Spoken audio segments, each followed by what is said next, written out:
Letzter Lauf zur Formel 1 Weltmeisterschaft 1977, gleichzeitig das letzte Rennen vor dem österreichischen Grand Prix in Zeltweg-Knittelfeld.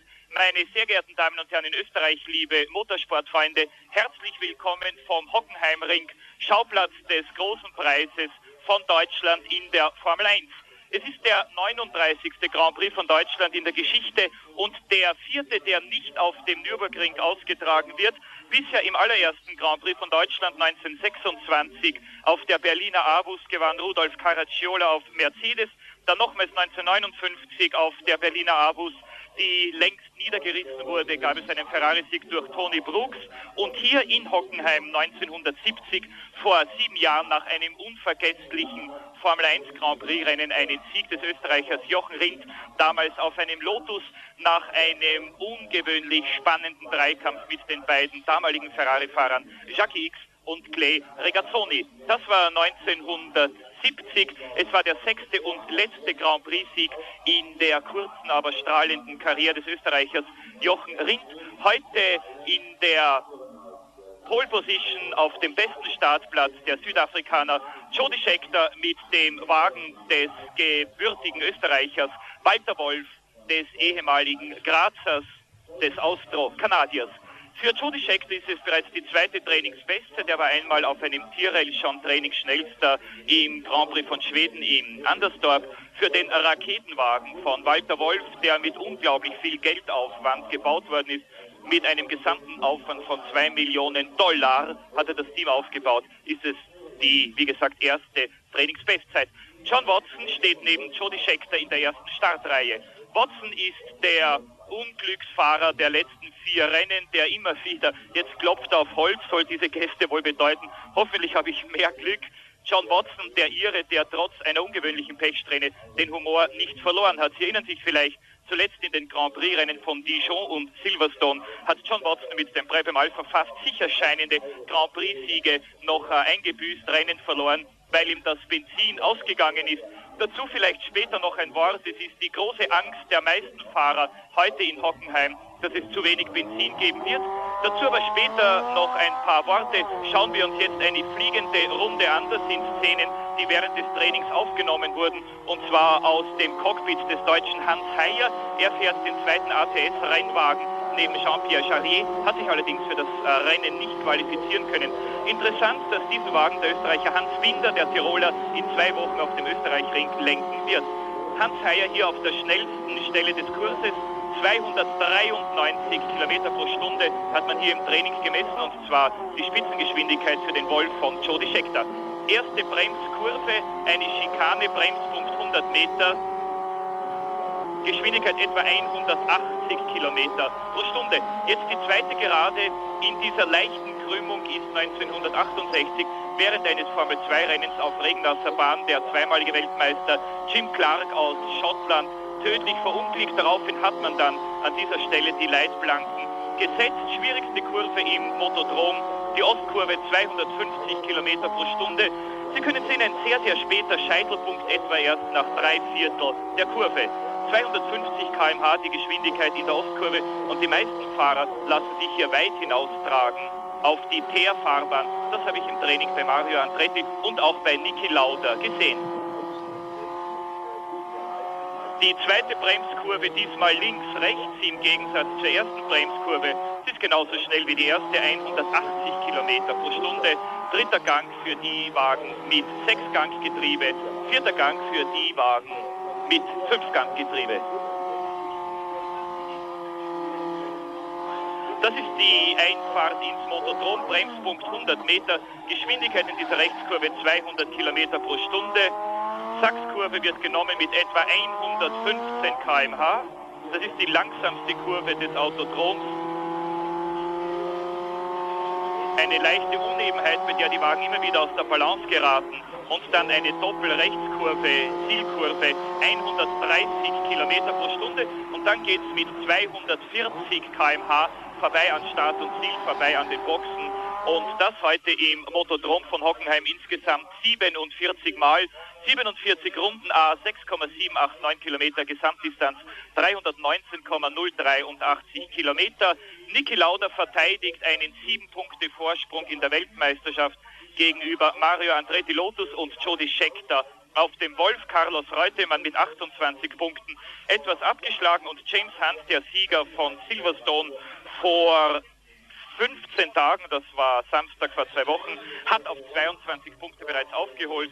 Dann Gunnar Nilsson, der Sieger von Belgien, Jochen Maas, der gestern im Training eine böse Schrecksekunde hatte, einen Reifenschaden links vorne und zwar in der schnellen Ostkurve, die wir vorhin im Bild gesehen haben, als sehr viel Gewicht des Wagens auf dem linken Vorderreifen liegt, wie immer in den schnellen Rechtskurven.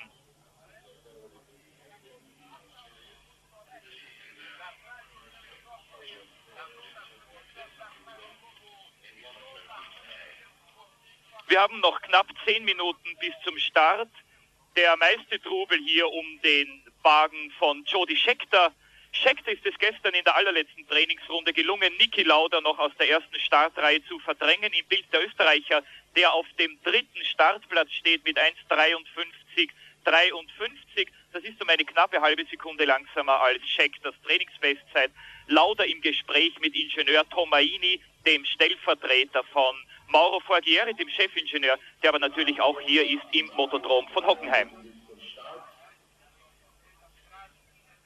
Es hat heute Vormittag völlig unberechtigt einige Pfiffe aus dem Publikum gegeben, als Niki Lauda vom Streckensprecher zu einem Interview geholt wurde. Und zwar völlig unberechtigt deshalb, weil ja die Entscheidung, den großen Preis von Deutschland vom Nürburgring auf den Hockenheimring zu verlegen, ja keineswegs allein die Entscheidung von Niki Lauda gewesen ist, sondern alle Fahrer und alle Rennställe haben sich geschlossen darauf geeinigt, den Grand Prix nicht mehr auf dem Nürburgring in seinem gegenwärtigen Zustand zu fahren. Und warum, sehen wir sicherlich noch später. Ich werde Ihnen später einige Auslaufzonen hier auf dem Hockenheimring erklären können. Jetzt aber ein kurzer Blick zu James Hunt.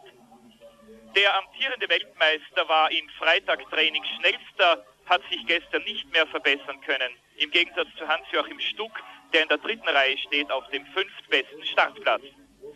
Es ist sehr windig heute im Motodrom, das sehen Sie an diesen Bildern. Stuck hat hier in Hockenheim schon 4 Formel-2-Rennen gewinnen können. Jochen Maas, sein deutscher Landsmann, hat 3 Formel-2-Rennen gewonnen. Also der Druck auf den deutschen Fahrern ist relativ groß. Jody Scheckter hat die letzten Stunden vor dem Start wie immer im Transporter des Wolf-Teams geschlafen. Das ist seine Art, sich auf ein Grand Prix-Rennen vorzubereiten. Niki Lauda in den Minuten, die ich vorhin bei ihm gewesen bin, äußerst bester Laune. Niki Lauda fast in Euphorie vor seinem Start im Großen Preis von Deutschland. Fast auf den Tag genau nach dem 1. August 1976, nach dem Nürburgring-Unfall, den Niki Lauda längst völlig aus seinem Bewusstsein verdrängt hat. Wir haben Colin Chapman gesehen, wer gerade am Ligier Matra von Jacques Lafitte vorbeigegangen ist. Chapmans große Weltmeisterschaftshoffnung Mario Andretti startet in der 4. Reihe neben Carlos Reutemann. Hier im Bild der Lotus. Andretti, der erste Fahrer, der heuer 3 Grand Prix-Rennen gewinnen konnte, und zwar Long Beach, Spanien und Frankreich. Die Überlegenheit des Lotus-Rennwagens wird allerdings umso geringer und umso mehr reduziert, je schneller die Rennstrecken werden. Das ist etwas, das man bei einigen Konkurrenzteams, vor allem bei Ferrari, durch Niki Lauda vorausgeahnt hat.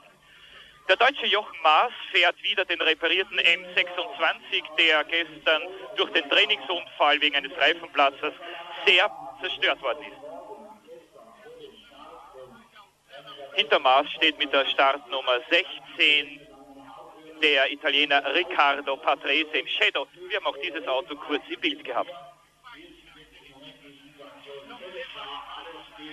24 Autos insgesamt heute am Start zum 11. Weltmeisterschaftslauf des Jahres.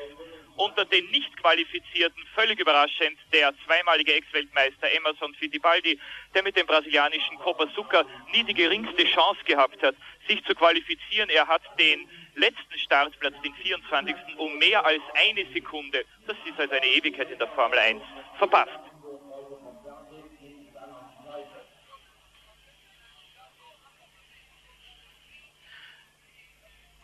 nur 3 Fahrer damit heute am Start, die schon 1970 hier mitgefahren sind. Ronnie Peterson damals auf March, heute auf einem Tyrrell in der Startaufstellung, wie immer in den letzten Rennen, relativ weit hinten, und zwar in der 7. Reihe neben Jochen Maas. Dann Claire Regazzoni, der damals zeitweise geführt hat im Kampf mit seinem Teamkameraden X und mit Jochen Rindt.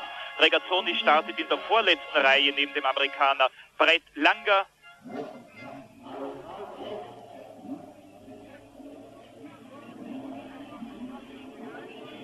John Watson, Pechvogel der letzten Rennen und auch heute mit einiger Nervosität am Start, denn im Prep im Alpha-Team befürchtet man offen, dass heute der Treibstoff nicht ausreichen wird. Man hat die Tanks randvoll gefüllt, 215 Liter, genauso viel wie in Silverstone beim Grand Prix von England, wo es nicht gereicht hat, allerdings wegen eines Defekts im Benzinsystem, eines Defekts der Benzinpumpe.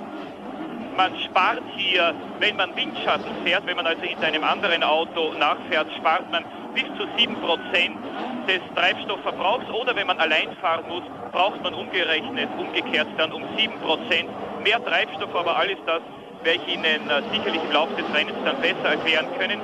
Das fällt noch auf eine Aufwärmrunde geschickt und wir haben die Gelegenheit, uns noch einmal die Strecke von Hockenheim näher anzuschauen. Das ist wie gesagt die Startkurve, die wird mit 180 km pro Stunde genommen.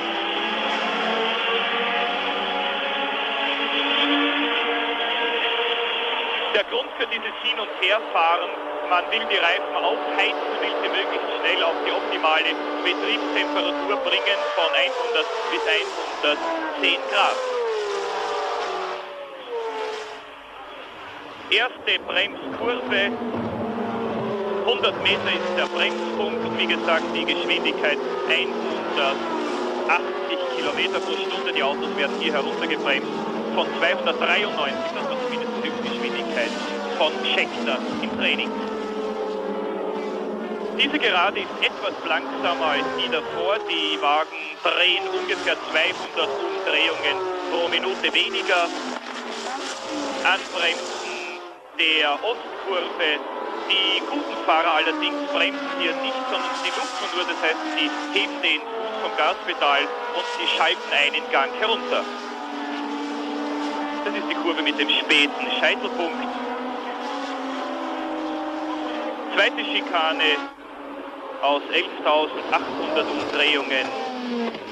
Angebremst, heruntergeschaltet, 180 km/h, genauso schnell also wie die erste. Jetzt die vierte Gerade auf dem Kurs von Hockenheim.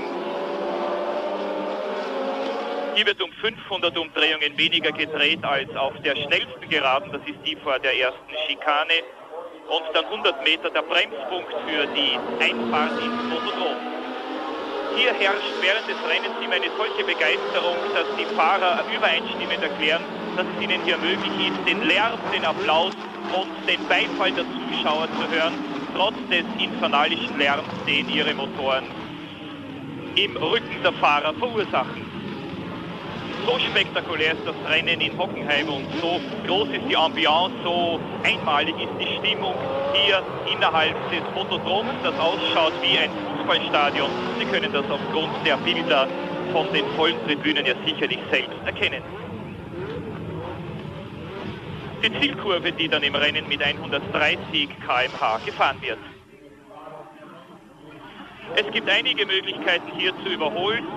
Sicherlich die besten Möglichkeiten vor den beiden Schikanen oder Bremskurven, wie die Deutschen sagen.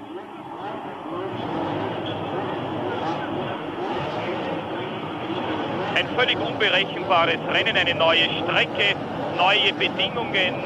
Es wird sicherlich ein Windschattenrennen werden. Die Frage ist, wie groß der Führungspuls sein wird, wie lange er zusammenbleibt und ob es jemandem gelingen wird, vom Feld wegzukommen oder nicht, was man sehr bezweifeln muss. Bester Start von Scheckter.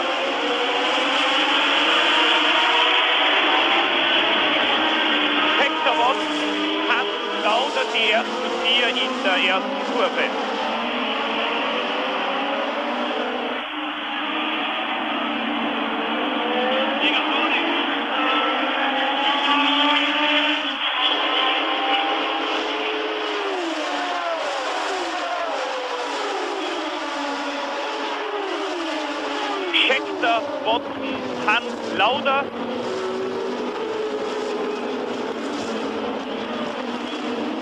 Große Aufregung noch am Start, eine Kollision, Clay Regazzoni und Elton Jones, damit 2 Autos eliminiert. Hier im Bild der Shadow von Elton Jones, dessen Grand Prix von Deutschland nur ein paar Meter gedauert hat. Elton Jones hat das Rennen aus der 9. Startreihe aufgenommen und hat dann mit Clay Regazzoni kollidiert. Damit ist der deutsche Hans Heyer mit der Startnummer 35 ins Rennen gegangen. Er war der zweite Ersatzfahrer. Watson angegriffen von Niki Lauda.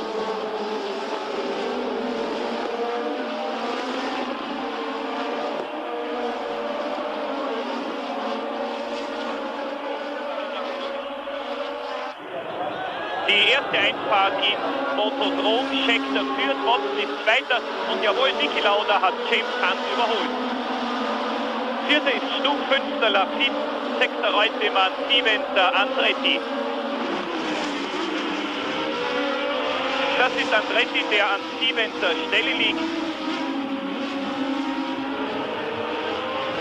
Die erste von 47 Runden zu Ende. Es führt der trainingsschnellste Scheckter, 2. ist Watson, 3. Lauda, 4. Hunt, 5. Stuck, 6. Lafitte, 7. Reutemann, 8. Andretti, 9. Tambay, 10. Brambilla, 11. Jochen Marsch. Der Amerikaner Brett Blanca mit dem privaten McLaren.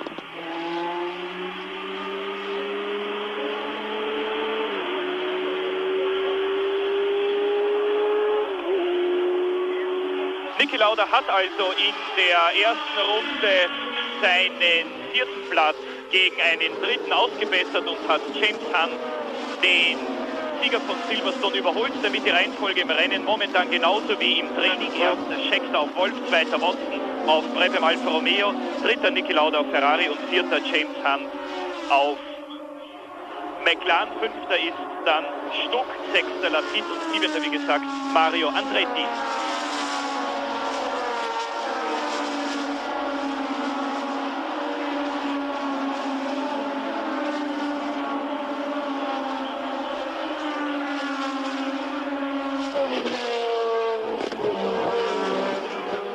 Offensichtliche Schwierigkeiten hat Brett Langer mit der Nummer 30, den wir vorhin kurz im Bild gesehen haben.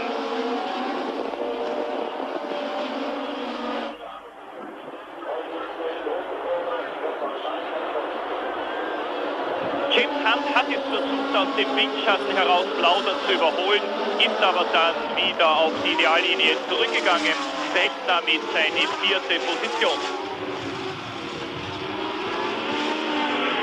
Scheckter, Watson, Lauda, Hunt, Stuck, Lafitte, Reutemann und dann Andretti.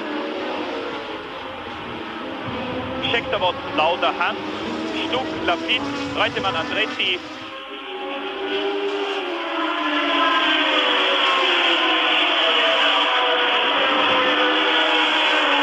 Der Vorsprung von Scheckter ungefähr 50 Meter auf Watson.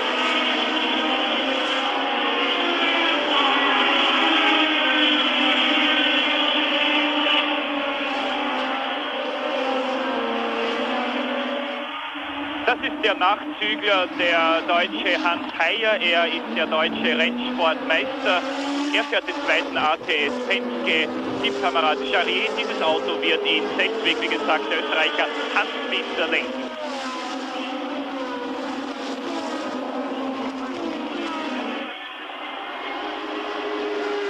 Die Frage ist natürlich, ob Heyer überhaupt erlaubt war, in dieses Rennen zu gehen, denn die Kollision zwischen Regazzoni und Jones ist ja passiert, nachdem das Rennen bereits gestartet worden war. Also auf jeden Fall hat sich der Deutsche auf die Piste geschmuggelt und die deutschen Funktionäre werden ihn sobald auch nicht aus dem Rennen nehmen. Der Österreicher Harald Erdl hat ja voriges Jahr beim französischen Grand Prix etwas Ähnliches gemacht. Niki Lauda wird bald den vor ihm liegenden Watson angreifen.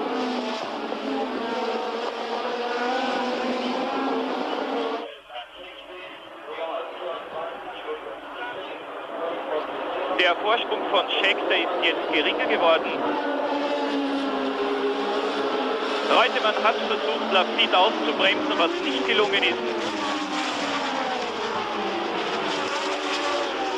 Kamera auf Hans-Joachim Stuck. Stuck liegt an 5. Stelle wie im Training.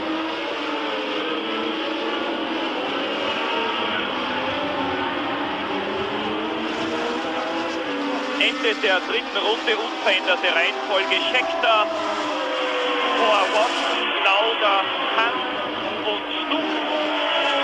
Reutemann, Andretti, Lafitte, Tambay, Maas, Brambilla, Wilson, Jarier, Pettersson, Patrese, Keegan, Lepayet, Schuppan, Ribeiro, Rebacke, Ian Scheckter und ganz am Ende des Feldes der deutsche Hans Heyer. Das ist die komplette Reihenfolge im Grand Prix von Deutschland. Zwei Namen, die Sie vielleicht noch nicht gehört haben. Hector Rebacke, ein Mexikaner, 21 Jahre alt, fährt seinen ersten Grand Prix mit dem zweiten Testwagen.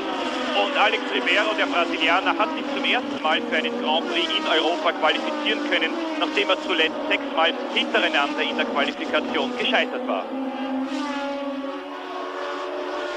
Unauffällig fährt bis jetzt Carlos Reutemann, allerdings bereits an 6. Stelle. Er hat den zurückgefallenen Jacques Lafitte überholt. Auf den ersten 5 Plätzen seit dem Start keine Veränderung. Scheckter, Watson, Lauda, Hans und Stuck.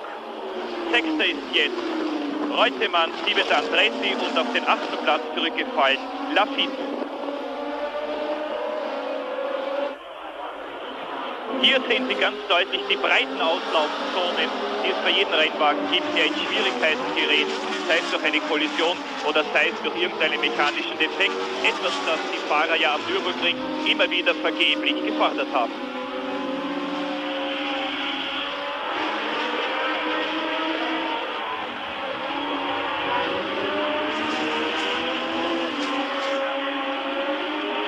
Das Ende der 4. Runde. Scheckter, Watson, Lauda, Hans und Stuck die ersten 5, dann ein bisschen Abstand zum 6. zu Reutemann.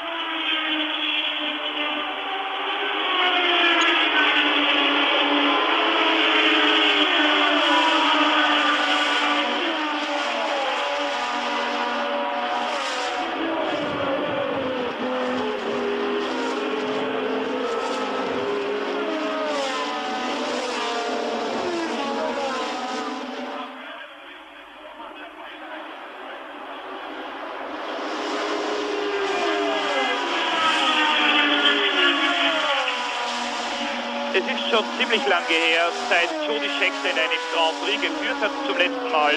Das war im Regenrennen von Belgien in Zolder, das der Schwede Gunnar Nilsson gewonnen hat. Scheckter hatte damals eine Serie von Boxenhalten. Er ist ja, Sie wissen das sicherlich, seit seinem Sieg in Monte Carlo ohne Punkte in der Weltmeisterschaft geblieben. Er hat nicht einmal ein Rennen beenden können. Die Pechserie von Scheckter in den letzten Rennen war eine sehr große, allerdings war es nicht nur Pech, sondern auch sehr oft Verschulden des Fahrers. Er hat in Belgien aufgeben müssen wegen Motorschadens, genauso wie in England, wo er an 3. Stelle gelegen ist. Und dann gab es die Kollision mit Watson in Andersdorf und die Kollision mit Regazzoni in Frankreich in Dijon. Jody Scheckter also zum ersten Mal seit Belgien in einem Grand Prix wieder in Führung. Schnellste Runde im Rennen bis jetzt 1:57,3, Schnitt 208,3 km/h für John Watson.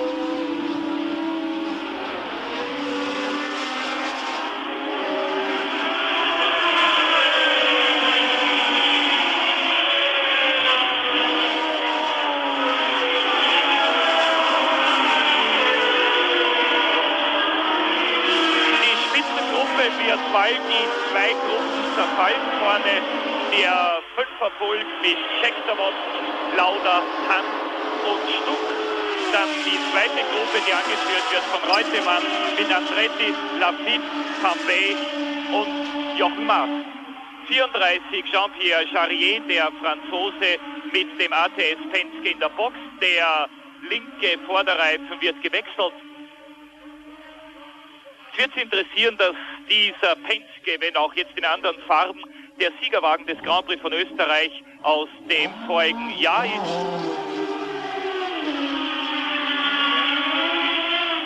Für umgerechnet 1,8 Millionen Schilling hat der deutsche Industrielle Günther Schmid dieses Penske-Team aufgekauft und hat, wie gesagt, 2 Autos zur Verfügung. Eines für Jarier. Jetzt ein versuchtes Überholmanöver von Niki Lauda aus dem Windschatten heraus, Watson zu überholen. Es ist nicht gelungen beim Anbremsen dieser ersten Schikane. Hier sehen Sie deutlich, dass sich die ersten 5 Wagen schon etwas absetzen. Scheckter, Watson, Lauda, dahinter Hans und Stuck. Die schnellsten 5 des Trainings auch im Rennen auf dem Hockenheimring in Front.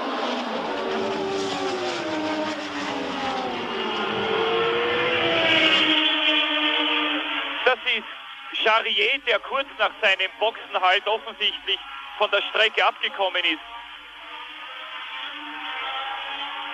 Nicht ganz verständlich diese Aktion. Vielleicht hat Jarier versucht, mit dem noch kalten linken Vorderreifen genauso schnell zu fahren wie vorher und ist aufgrund dieses falschen Kalkulieren offensichtlich von der Strecke gerutscht.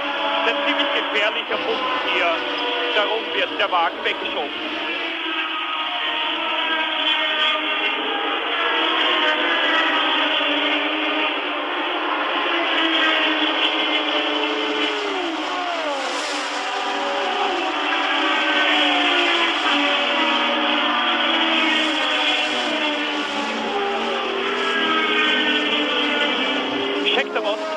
Hans und etwas am Boden verloren hat Stuck.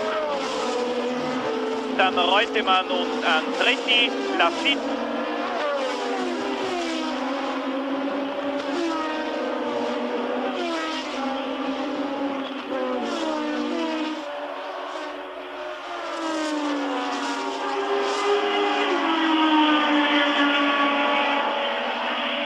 Sie haben bei dem Ausrutscher von Jarier sicherlich gesehen, wie schnell die ONS-Staffelautos hier reagieren. 17 Autos entlang des knapp 7 Kilometer langen Motodroms von Hockenheim. Das heißt, es ist also alle 400-500 Meter ein solcher Wagen und man hat garantiert, dass man einem Fahrer im Fall eines Unfalls bis spätestens nach 30 Sekunden zu Hilfe kommen kann. Etwas, das also zum Beispiel am Nürburgring, wie wir alle wissen, völlig unmöglich ist.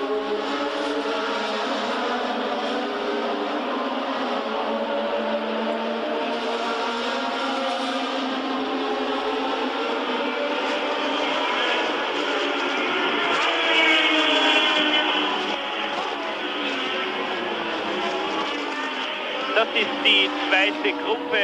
Im Bild Nummer 2 der deutsche Jochen Maas, McLaren M26.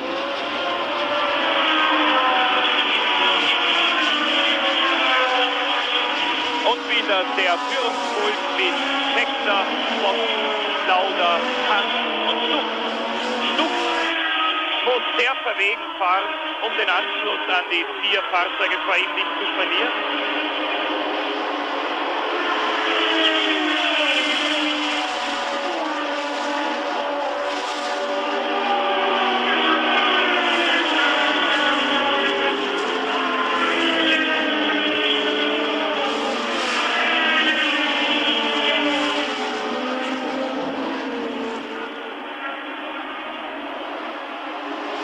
Das fällt in der 8. Runde von insgesamt 47 Runden Gesamtdistanz im Motodrom von Hockenheim 319,083 Kilometer. James Hunt mit seinem Siegerwagen von Silverstone, dem M26. Man hat sehr viel gearbeitet an diesem Wagen in der letzten Zeit. Man hat dem Auto vor allem ein anderes Lenksystem verpasst. Der Wagen ist jetzt viel leichter zu lenken, hat James Hunt festgestellt. Allerdings gerät er im Augenblick ein bisschen ins Hintertreffen gegenüber den ersten 3. Möglich, dass Scheckter, Watson und Lauda jetzt vom Feld wegkommen. Watson wird langsamer mit der Startnummer 7. Sie sehen das ganz deutlich. Watson ist zurückgefallen jetzt auf die 5. Position. Das heißt, dass sich Watson entweder verschalten hat und dieses Mal, nein, hier sehen Sie es ganz deutlich, ein Motorschaden, die der irische Fahrer jetzt hinter sich herzieht. Damit steht fest, dass John Watson auf den Grand Prix von Deutschland nicht mehr gewinnen wird. Das Feld bleibt John Watson treu, zuletzt zweimal das Benzin ausgegangen und zweimal unverschuldet Kollisionen, jedes Mal übrigens interessanterweise mit einem Mitglied des Grand Prix Sicherheitskomitees. Und jetzt der fällige Boxenstopp von John Watson. Neue Situation damit in der Spitzengruppe, erster Scheckter, zweiter Lauda, dritter Hand und vierter Stuck.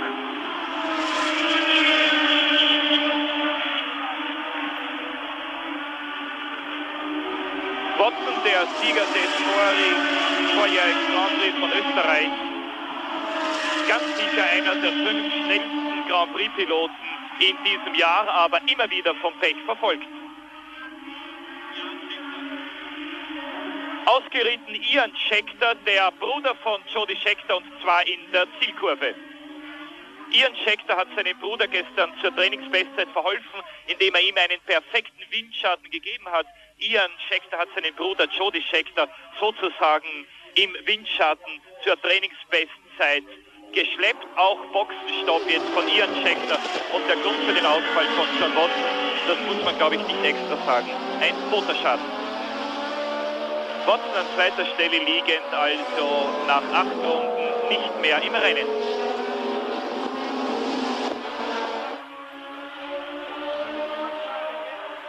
Damit Scheckter vor Lauda, Hans und Stuck.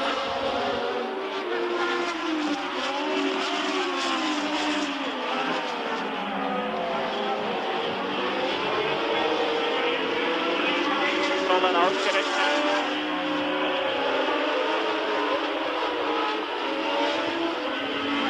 Scheckter, Lauda, Hans.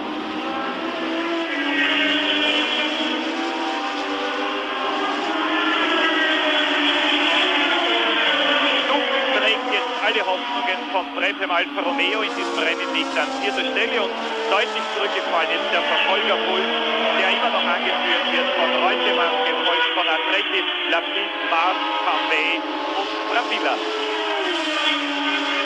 11. ist Nilsson, 12. Pettersson, 13. Patrese, 14. Keegan, 15. Lepayet, 16. Ribeiro, Scheckter, Lauda, Hans und Stuck.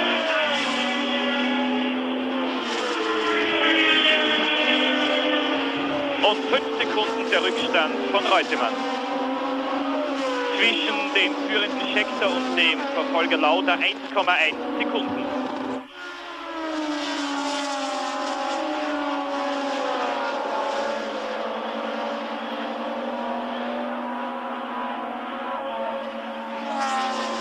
Neue schnellste Runde im Grand Prix von Deutschland. Niki Lauda 1,56,9, ein Schnitt von 209,04 km/h. Der alte Formel 1 Rundenrekord war gehalten von Jackie X 1971 in einem Rennen, das allerdings nicht zur Weltmeisterschaft gezählt hat, mit 1,58,8. Grand Prix Rundenrekord von Jackie X 1970 war 2,005. Niki Lauda jetzt 1,56,9. Das ist noch kein offizieller Rundenrekord, noch kein absoluter, denn der deutsche Willi Kausen mit einem Porsche 917 ist hier schon 1,55,8 gefahren, also 1,1 Sekunden schneller als Lauda in der vorigen Runde im Grand Prix von Deutschland. Jetzt geht's los mit den Überrundungsmanövern.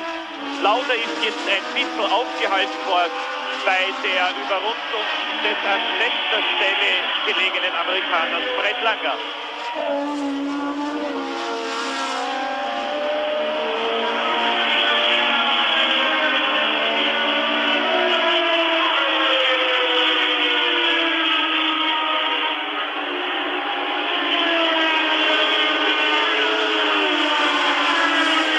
Damit hat Lauda jetzt ein bisschen den Kontakt zu Jody Scheckter verloren.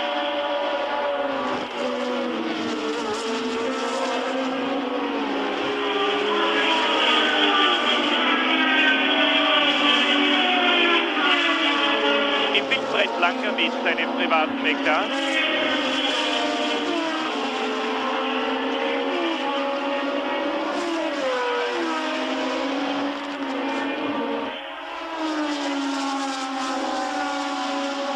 Mittlerweile auch der zweite ATS Penske aus dem Rennen. Hans Heyer hat wegen Getriebeschadens aufgeben müssen. an 6. Stelle liegt unverändert Mario Andretti und 7. ist jetzt Jochen Maas, 8. Jacques Lafitte. Also Maas hat Lafitte überholt. Die Rekordjagd im Motodrom von Hockenheim geht weiter, 1,56,6 und zwar gemeinsam Niki Lauda und Hans-Joachim Stuck. Ian Scheckter ist jetzt in der Schikane gerade ausgefahren.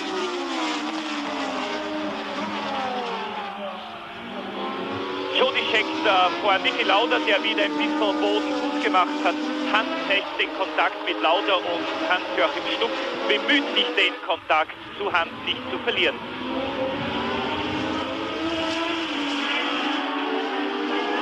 Niki Lauda 1,56,6, genauso schnell wie Hans-Joachim Stuck. Stand nach 10 Runden, Scheckter auf Wolf, Lauda auf Ferrari, Hans auf McLaren, Stuck auf Bremse Alpha, Reutemann auf Ferrari und Andretti auf Lotus.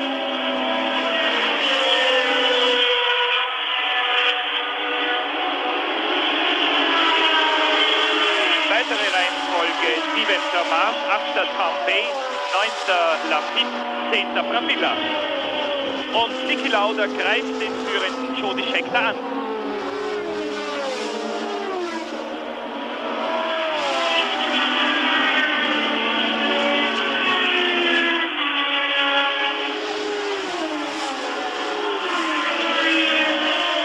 Muss sich jetzt sehr bemühen, um nicht den Windschatten von James Hunt zu verlieren. Dieser Windschatten hält ungefähr 240 bis 250 Meter an. Es kann sich ein Auto im Windschatten des Vordermannes schleppen lassen. Man spart dabei Benzin, man fährt ungefähr 5 bis 6 Kilometer pro Stunde schneller und man gewinnt 200 bis 300 Umdrehungen pro Minute.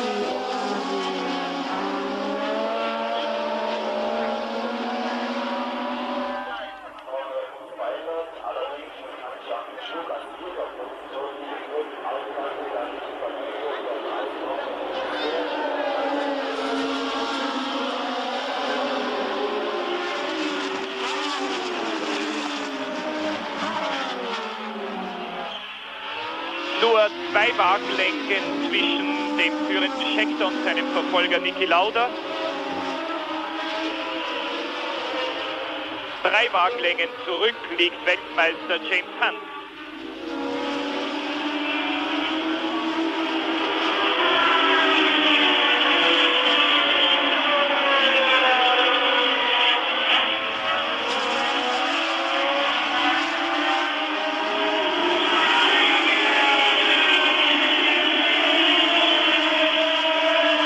Jochen Maas wird den Amerikaner Brett Langer, der vor ihm liegt, gleich überrunden. Der Deutsche fährt ein sehr kluges und bis jetzt ziemlich unauffälliges Rennen.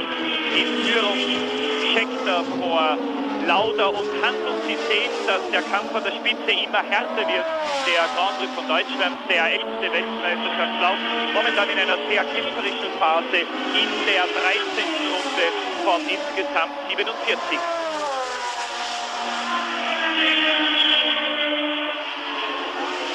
Die Ostkurve, die schwierigste Passage im Motodrom.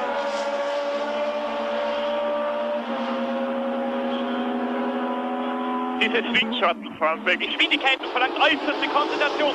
Und jetzt ist Niki Lauda den richtigen Zeitpunkt erwischt und Jody Scheckter überholt. Großartiges Manöver Niki Lauda in der 13. Runde. Beim Anbremsen der 2. Schikane ist es Niki Lauda gelungen, in Führung zu gehen.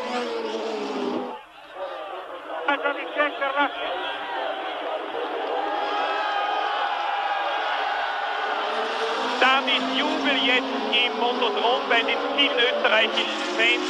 Niki Lauda kommt als Spitzenreiter ins Motodrom und an der 2. Stelle Scheckter und 3. Hand.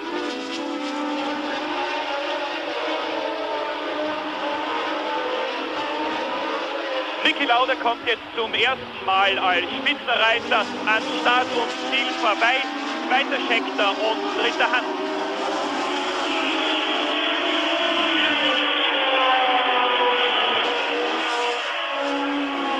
großartig, wie Niki Lauda das gemacht hat. Er hat Jody Scheckter aus dem Windschatten in einem perfekten Manöver überholt.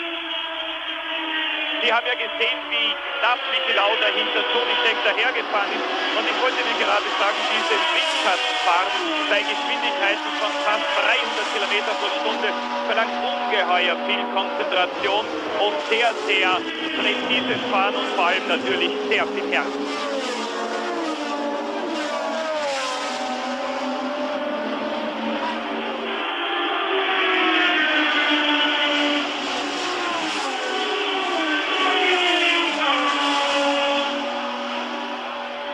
Damit schreibt Niki Lauda heute wieder einmal ein bisschen Ferrari-Geschichte. Es ist zum ersten Mal seit dem Grand Prix von Belgien, dass ein Ferrari und das Niki Lauda in einem Grand Prix wieder in Führung liegt.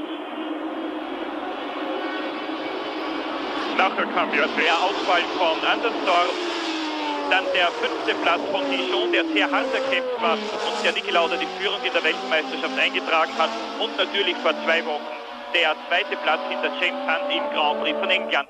Niki Lauda, der beständigste Fahrer in diesem turbulenten Grand Prix-Jahr, 4-mal Zweiter und die wenigsten Ausfälle von allen. 2 Ausfälle nur in Argentinien, die Einspritzung, und in Andersdorf in Schweden die pausenlosen Reifenprobleme und dann die Aufgabe des Fahrers. Und in Spanien hat Niki Lauda ja wegen seiner Rippenverletzung im Training, im Aufwärmtraining des Renntages nicht starten können und den Sieg mehr oder minder kampflos an Mario Andretti überlassen müssen. Lauda, Scheckter, Hunt und Stuck. Ungefähr 60 bis 70 Meter beträgt der Vorsprung des Österreichers.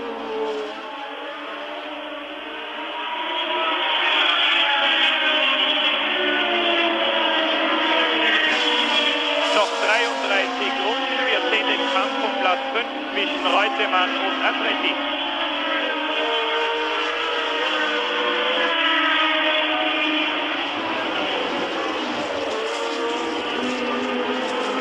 Lauda, Scheckter, Hunt und Stuck.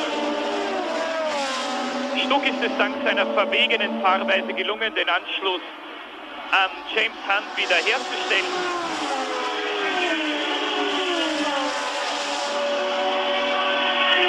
Kurve die heikelste Passage im Motodrom, und bei dieser Einstellung können Sie ungefähr erkennen, wie hoch die Geschwindigkeiten sind.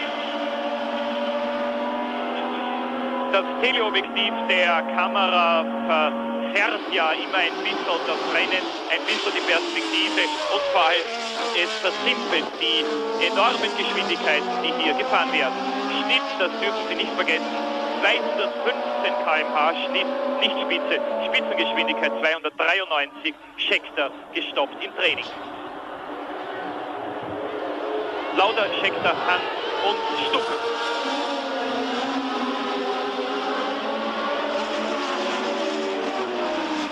Fünfzehnte Runde, das Feld, die Spitzengruppe wieder im Innenfeld des Motodroms, wo es ausschaut wie in einem Fußballstadion, wo sich der Lärm der Wagen bricht, allerdings auch der Applaus und der Beifall der 100.000 Zuschauer.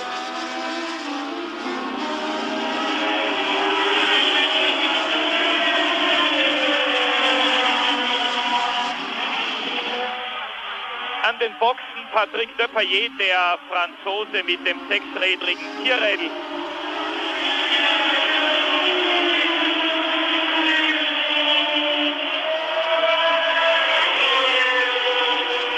Für dieses Team wird die Situation immer schwieriger. Patrick Depailler ist seit Andersdorf ohne Punkte in der Weltmeisterschaft, und Ronnie Peterson, sein Teamkamerad, hat ihn bis jetzt 10 Rennen 9-mal ausscheiden müssen, ein einziges Mal durchgekommen, und zwar 3. Platz in Frankreich.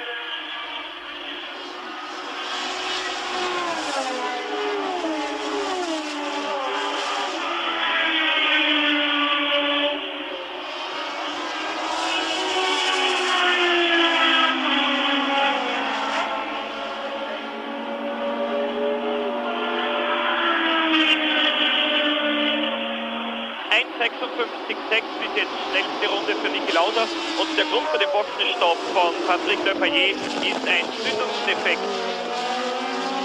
Jody Scheckter läuft Gefahr, auf seinen zweiten Platz gegen James Hunt zu verlieren.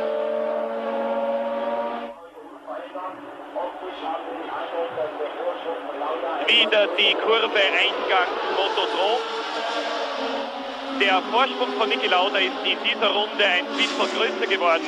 Ungefähr 100 Meter auf Scheckter, der angegriffen wird von Hunt, und ganz knapp dahinter Stuck.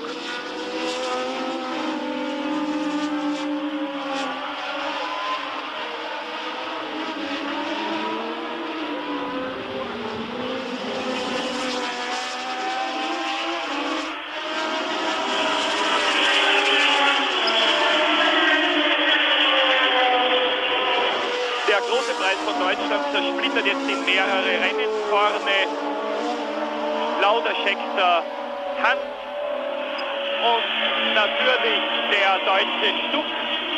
Dann die zweite Gruppe, Reutemann in harten Kampf mit Mario Andretti, dahinter Jochen Maas und der junge Franzose Patrick Tambay. Dann alleinfahrend Jacques Lafitte, Vittorio Brambilla, Gunnar Nilsson, Ronnie Peterson, Riccardo Patrese und der 21-jährige Engländer Robert Keegan. Wieder das Spitzenquartett Lauda, Scheckter, Hunt und Stuck.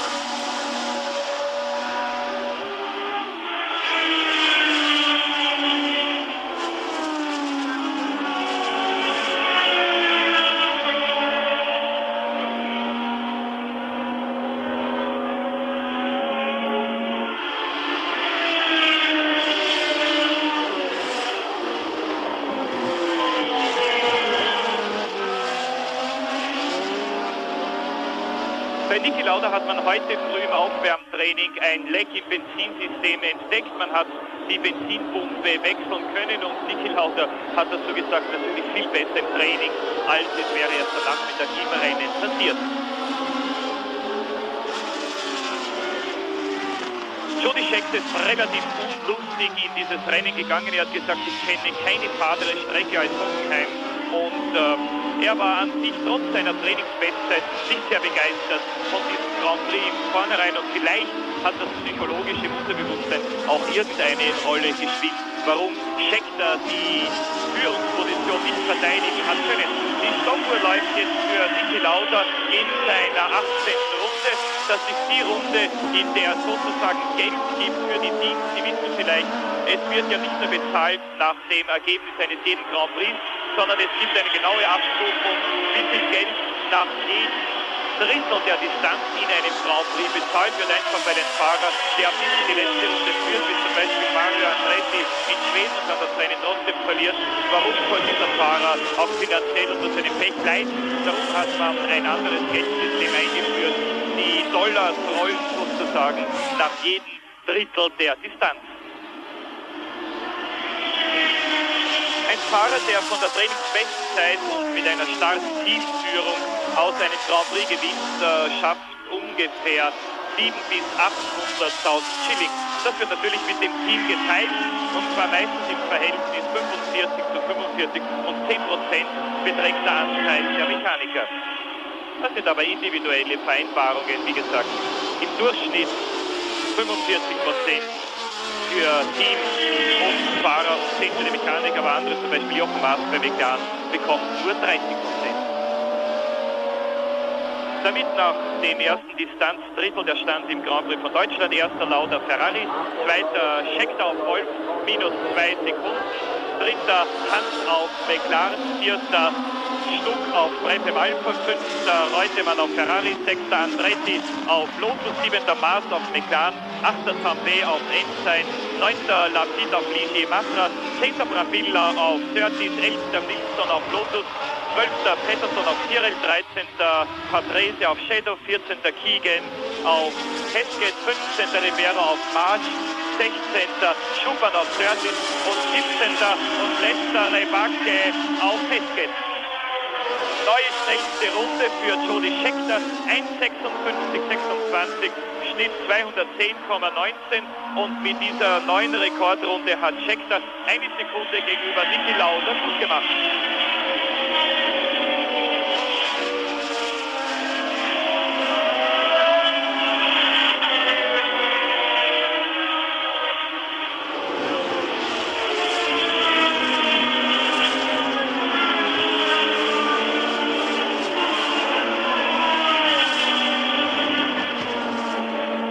1,56,26.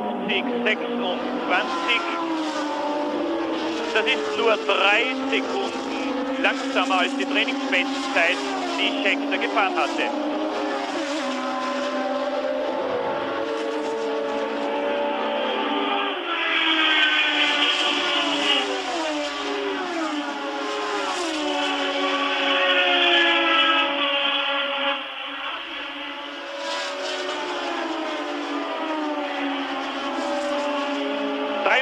Ist der junge Franzose Patrick Tambay. Er kommt aus der Formel 2. Er fährt den zweiten Endzeit und er ist, seit er dieses Auto fährt, konstant schneller als sein prominenter Teamkamerad Clay Regazzoni. Patrick Tambay, 28 Jahre alt, er stammt aus Cannes in Südfrankreich.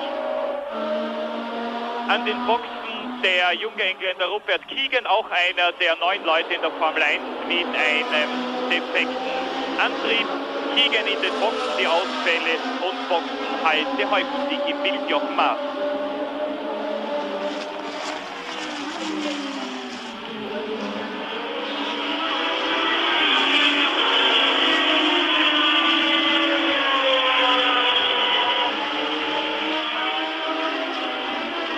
Jochen Maas, der an 7. Stelle liegt, vor ihm Andretti und Reutemann.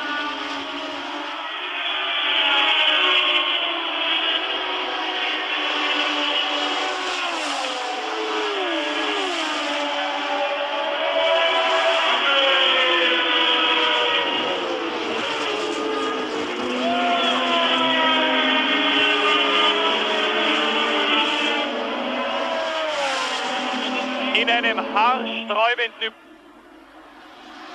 Kurve nach Start und Ziel Vittorio Brambilla an Jacques Lapid vorbeigegangen. Leider können wir das nicht alles im Bild sehen, wie auch jetzt nicht den Boxenstopp der Startnummer 16. Doch hier ist er, der junge Italiener Riccardo Patrese.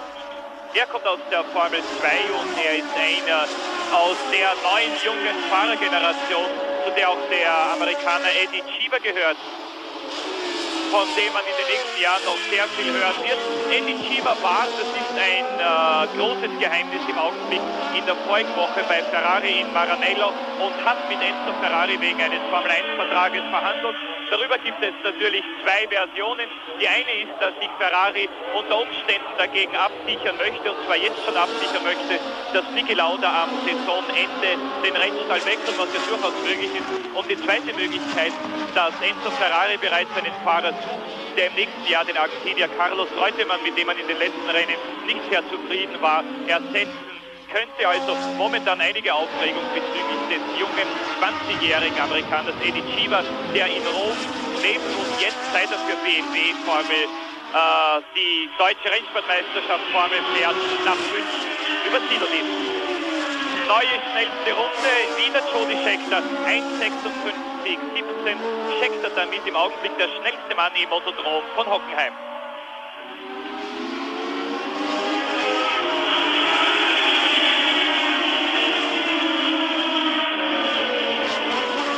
Reutemann, Andretti, Hans und der überrundete Patrick Depailler, der an den Boxen gewesen ist.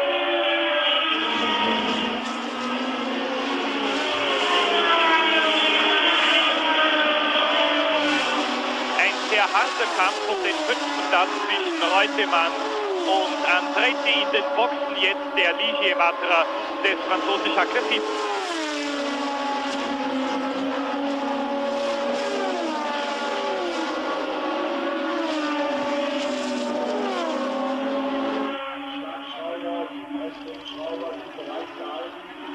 Hier sind sie bereits, die Schlagschrauber in Aktion. Reifenwechsel auch bei Jacques Lapid, dem Sensationssieger des Großen Preises von Schweden. Lapid hat dort gewonnen, weil dem Führenden am Andretti das Benzin ausgegangen ist.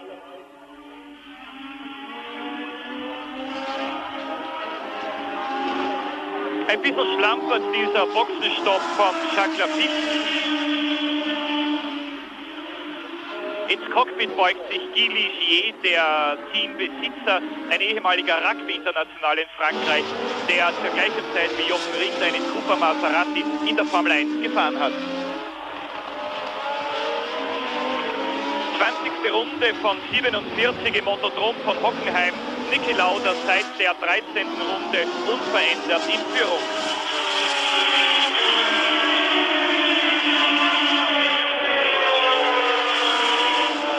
In diesem Augenblick ist Lafitte aus den Boxen wieder zurückgegangen auf die Strecke, wird also von Lauda jetzt gleich überrundet, stand nach 20 Runden wie gehabt. Lauda, Scheckter, Hans, Stuck, Reutemann und Andretti.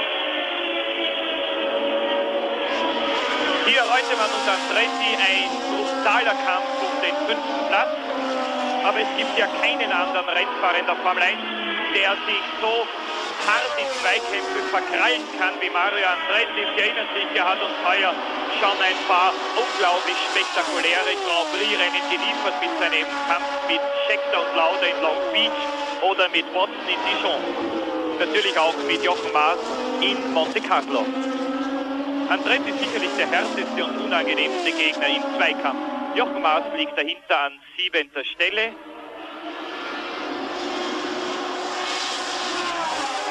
Beim momentanen Stand des Rennens würde Niki Lauda seinen Vorsprung in der Weltmeisterschaft gegenüber Jody Scheckter von 7 auf 10 Punkte vergrößern und gegenüber Mario Andretti von 7 auf 15 Punkte.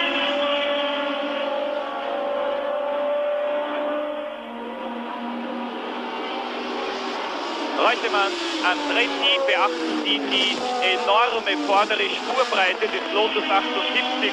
Dieses Auto ist vorne um 20 cm breiter als der Großteil der Formel 1 Wagen, 165 cm.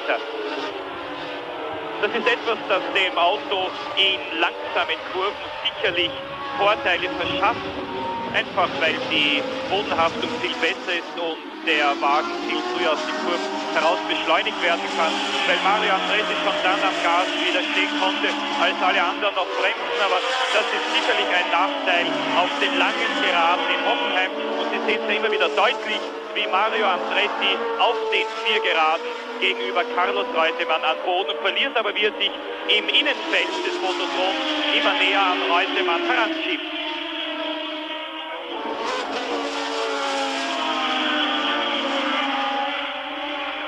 Noch 25 Runden.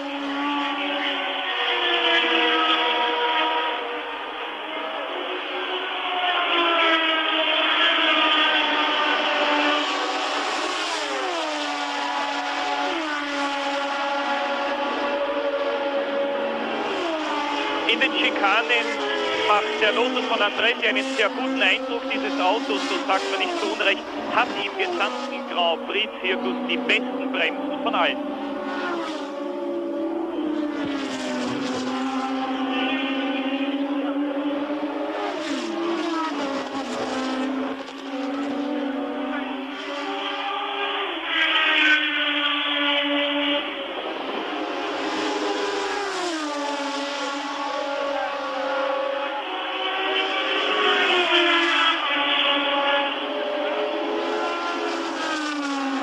Vittorio Brambilla ist an dem Franzosen Patrick Tambay vorbeigegangen.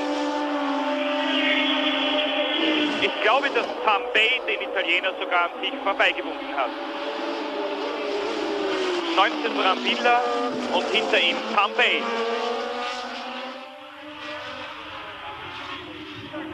Wieder ein Austritt und diesmal ist es der Franzose Jacques Lafitte. Ein turbulentes Rennen des Franzosen mit Boxenstopp, mit einem sehr waghalsigen Zweikampf gemeinsam mit Vittorio Brambilla ist also zu Ende gegangen. Sofort das ONS-Staffelauto bei Jacques Lafitte, allerdings nichts passiert, der Franzose schon ausgestiegen.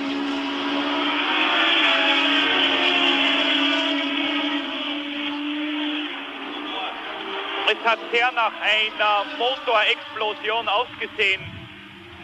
Im Bild der Franzose wird zu Fuß jetzt an die Boxen zurückkommen.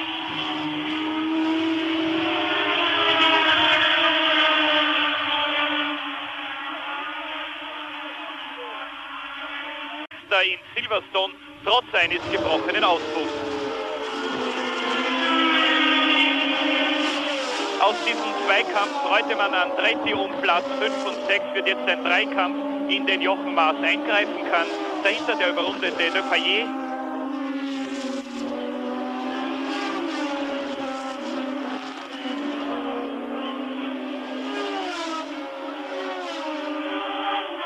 Halbzeit im Grand Prix von Deutschland auf dem Hockenheimring für ein komplettes Zwischenklassement. Erster Niki Lauda auf Ferrari, zweiter Jody Scheckter auf Wolf, dritter ist James Hunt auf McLaren. Die ersten drei haben als vierten den deutschen Hans-Joachim Stuck, der immer noch die Distanz nicht verloren hat, der immer noch in Schlagdistanz zum Drittplatzierten zu James Hunt ist hier im Bild der deutsche Stuck an vierter Stelle.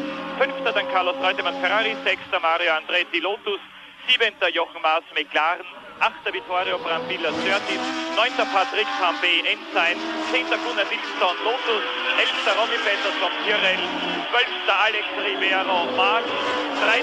Bernd Schuppern Surtees und diese 13 Fahrer sind also noch in einer Runde. Überrundet bereits Kigen durch Boxenstopp, Patrese durch Boxenstopp und Patrick Le Payet.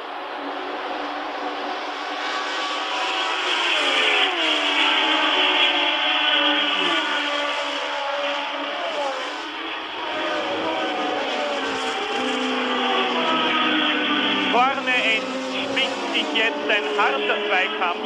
Niki Lauda gegen Jody Scheckter.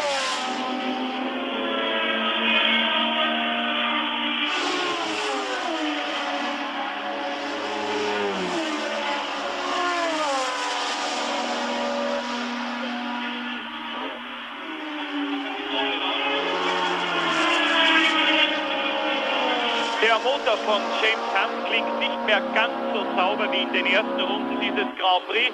Möglich, dass sich hier ein Motorschaden abzeichnet. Niki Lauda führt weiterhin vor Jody Scheckter. Und nur 4-5 Wagenlängen trennen den Ferrari und den Wolf.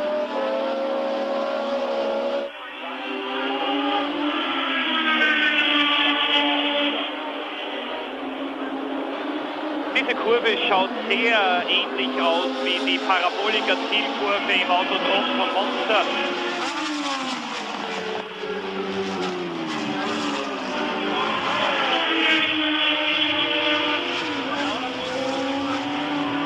Nur 5 Wagenlängen zwischen Niki Lauda und Jody Scheckter.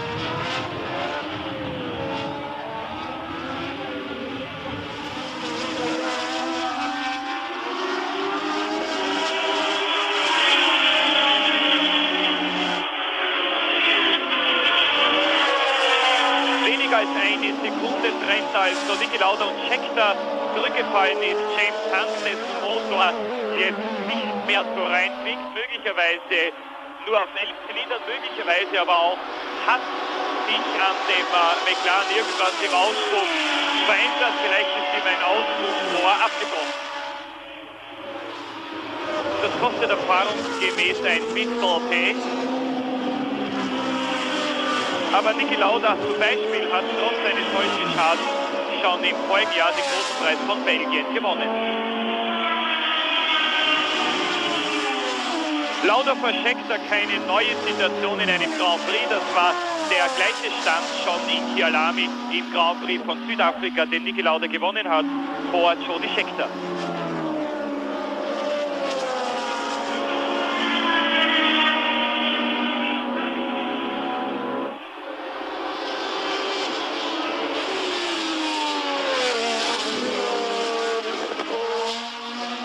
Niki Lauda hat bis jetzt 13 große Preise gewonnen und Jody Scheckter 6.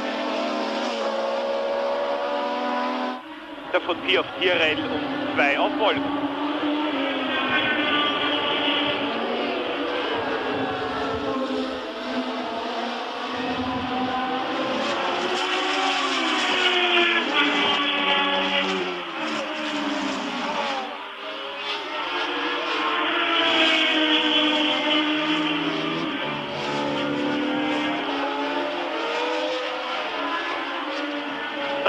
Fahrer sind noch in der gleichen Runde, knapp nach halber Distanz im großen Preis von Deutschland. Und Jody Scheckter im Kampf mit dem führenden Niki Lauda. James Hunt ein relativ alleinfahrender Dritter, Stuck ist Vierter.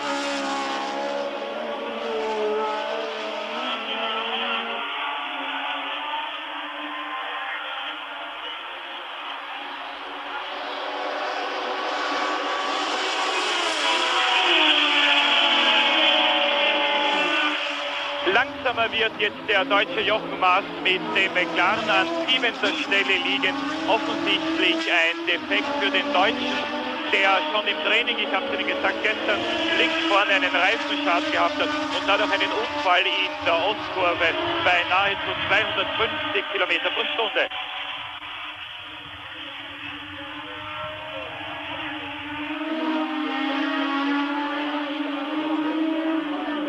Blick in die McLaren-Box von Jochen Maas.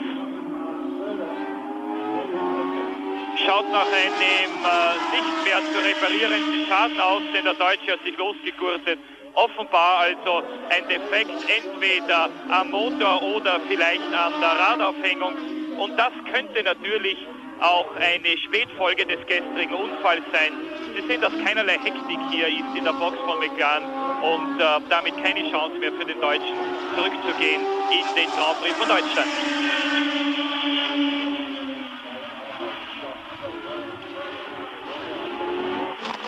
Maas hat hier in Hockenheim heuer ein Formel-2-Rennen gewinnen können. Ansonsten hat er im Motodrom immer Pech gehabt. Damit ab dem 7. Platz ist eine neue Situation. 7. ist Brambilla, 8. Nilsson, 9. Pettersson, 10. Tambay, 11. Ribeiro und 12. Schuppan. Ausfallsgrund bei Jochen Maas, Getriebeschaden.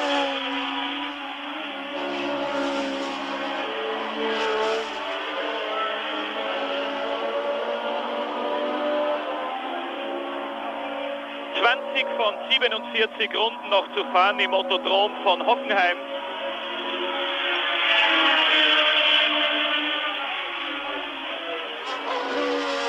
Reutemann und Andretti im Kampf um Platz 5 und 6.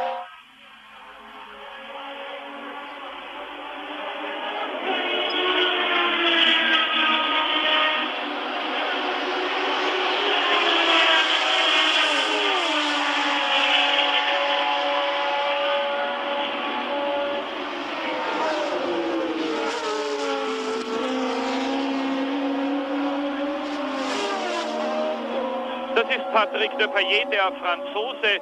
Auch er zu Fuß an die Boxen zurück, wie schon vor ein paar Runden sein Landsmann Jacques Lafitte.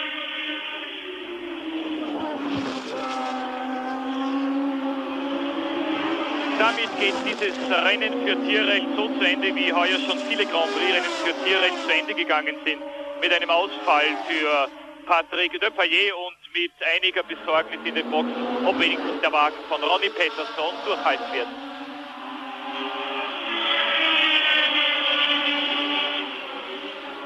Der Vorsprung Niki Lauders auf Scheckter ist jetzt wieder ein bisschen größer geworden, nach einem sehenswerten Zwischenspurt des Österreichers.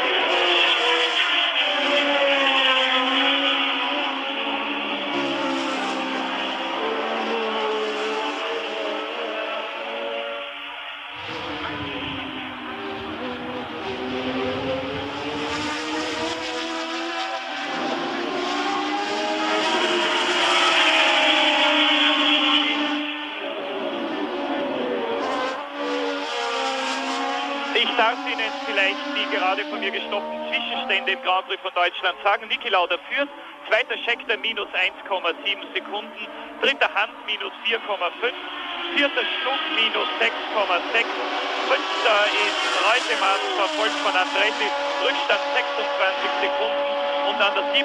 Stelle dann Vittorio Brambilla, Rückstand 45 Sekunden, also eine Dreiviertelminute. 6,6 Sekunden zwischen den ersten 4 Wagen. Lauda, Scheckter, Hand und Stuck 26 Sekunden zurück dieses Kampfduo Reutemann und Andretti. Und an der 7. Stelle Brambilla, wie gesagt, 45 Sekunden zurück. 8. der Nilsson, 9. Pettersson, 10. Tambay. Alle anderen Fahrer bereits mit einigem Rückstand. 11. ist Ribeiro und 12. ist Schuppan. Dann die Überrundeten, 13. Kiegen, 14. Patrese. Und eine neue schnellste Runde für Niki Lauda, 1:56:07. Das ist also wieder einmal neuer Rekord im Motodrom von Hockenheim.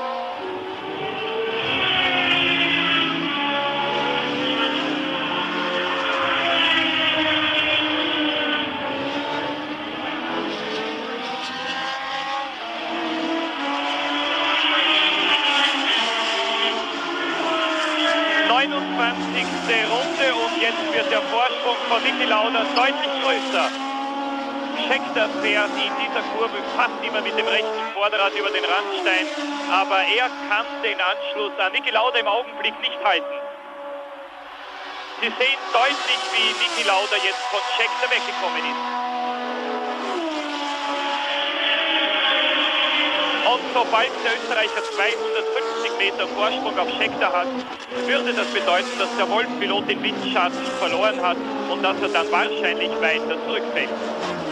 Mit atemberaubenden Driftwinkeln hält Stuck Anschluss an dieses Spitzentrio und den 4. Platz.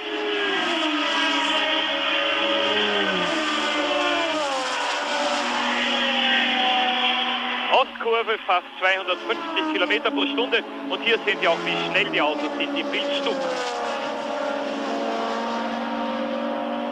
215 Liter hat man den Brabham Alphas von Watson und Stuck heute auf die Reise mitgegeben. Watson, Sie erinnern sich, ein früher Ausfall an 2. Stelle liegen. Und jetzt die erste Runde unter 1:56. Niki Lauda 1:55:99. Und damit ist der Rundenrekord der Formel 1 in Hockenheim bereits zum 8. Mal in diesem Rennen verbessert worden. Davon zum 5. Mal von Niki Lauda.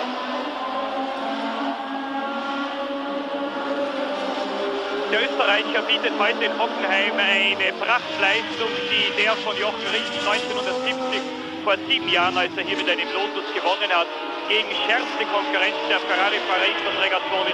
Dieser Leistung also steht Niki Lauda heute in keinster Weise nach.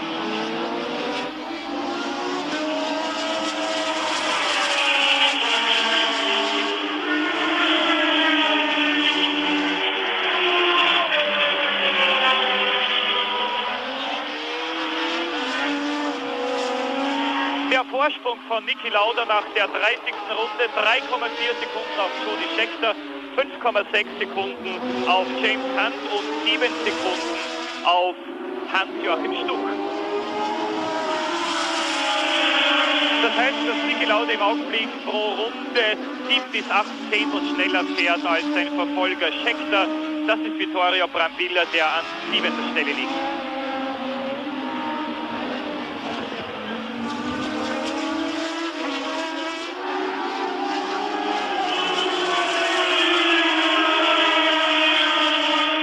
Bei Surtees hat man sich nach sehr vielen Problemen in den ersten Rennen wieder erholen können. Man hat vor allem die vielen Totalschäden, die Vittorio Brambilla verursacht hat, mittlerweile verdauen können.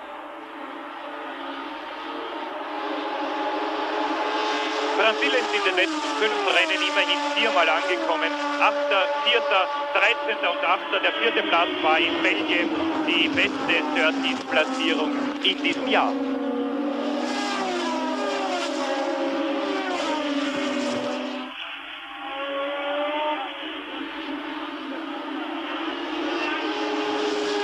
Brambilla hinter ihm Nilsson und dann bereits Ronnie Peterson.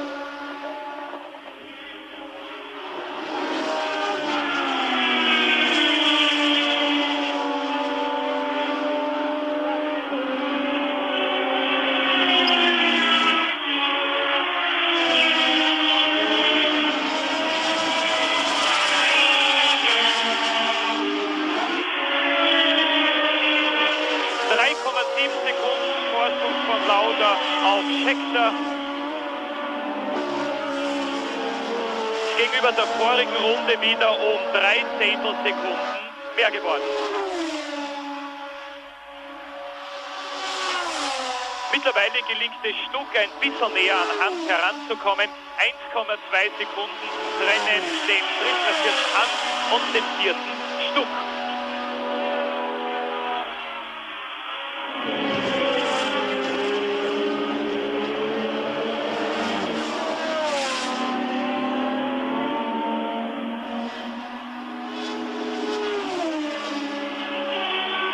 Hier sind sie deutlich Stuck näher an Hans herangekommen.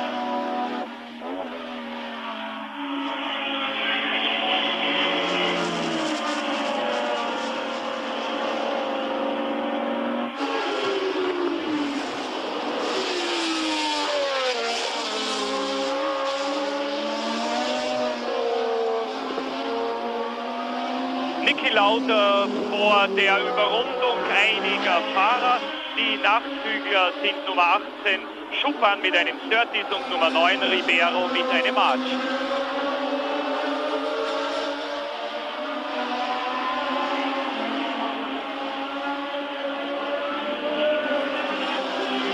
Davor noch die Nummer 24 der Engländer Rupert Keegan, der an den Boxen gewesen ist und dort eine Runde verloren hat.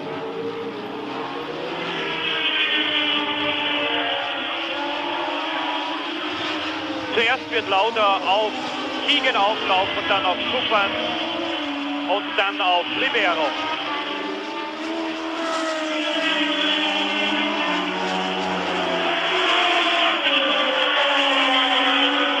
James Hunt verliert weiter an Boden, Stuck kommt ihm weiter näher.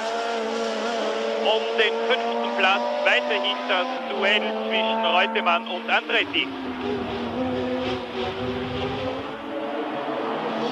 Sie sehen, wie hart beide fahren müssen, wie weit sie über die Streckenbegrenzung hinauskommen.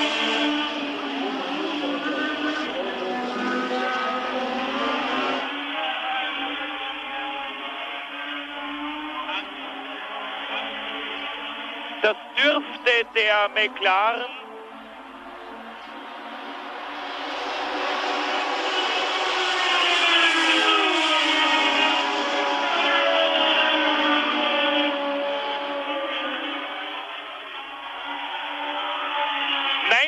der Lotus von Gunnar Nilsson, der hier neben dem Tyrrell von Ronnie Peterson geparkt wurde, damit wieder ein Ausfall. Gunnar Nilsson, der Sieger des Grand Prix von Belgien, ausgeschieden. Nilsson ist schon in Silverstone ein sehr gutes Rennen gefahren. Er war immerhin in den letzten beiden Grand Prix Vierter und Dritter. In Dijon einen Platz vor Niki Lauda, in Silverstone einen Platz hinter Lauda.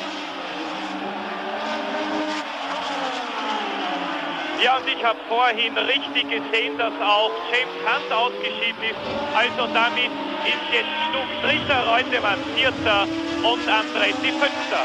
James Hunt auf der Geraden stehen geblieben.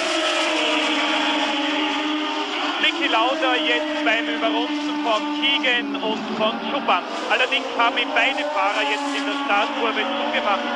Das kann bedeuten, dass der Vorsprung Laudas auf Scheckter jetzt kleiner wird. Keegan hat bedeutet, fahr rechts vorbei und Niki Lauda hat sich jetzt auf diesen beiden Autos vorbeischieben können.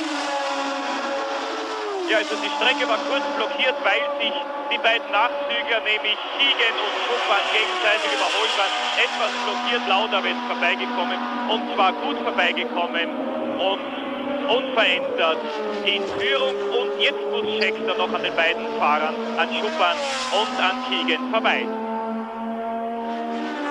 Dritter ist nach dem Ausfall von Hunt jetzt der deutsche Stuck. Vierter Reutemann, fünfter Andretti. Sechster Brambilla, siebenter Peterson, achter Tambay, neunter Ribeiro, zehnter Schuppan und elfter Keegan.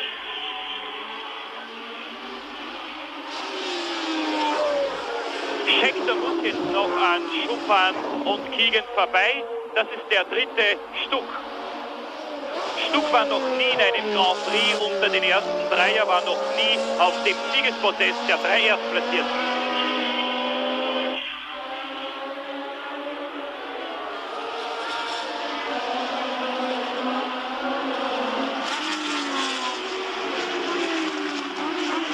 34. Runde. Wir sind nach 2/3 der Distanz. Und seit der 13. Runde führt Niki Lauda unverändert im Grand Prix von Deutschland.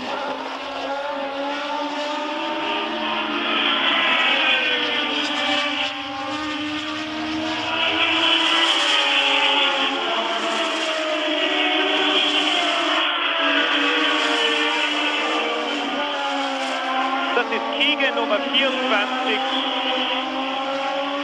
Dahinter hat Jody Scheckter jetzt Chopin, den Australier, der für Surtees startet, überrundet.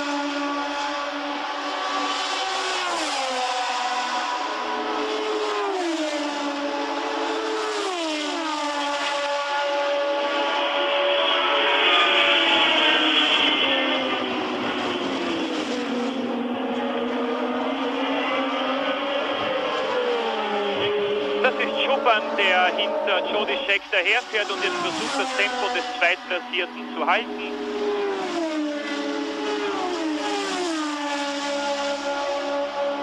Chopin ist einer der vielen Piloten, die John Surtees heuer als Teamkamerad von Vittorio Brambilla ausprobiert, nachdem in den ersten 6 Rennen der Tiroler Hans Binder ein paar sehr beachtliche Rennen für Surtees geliefert hat.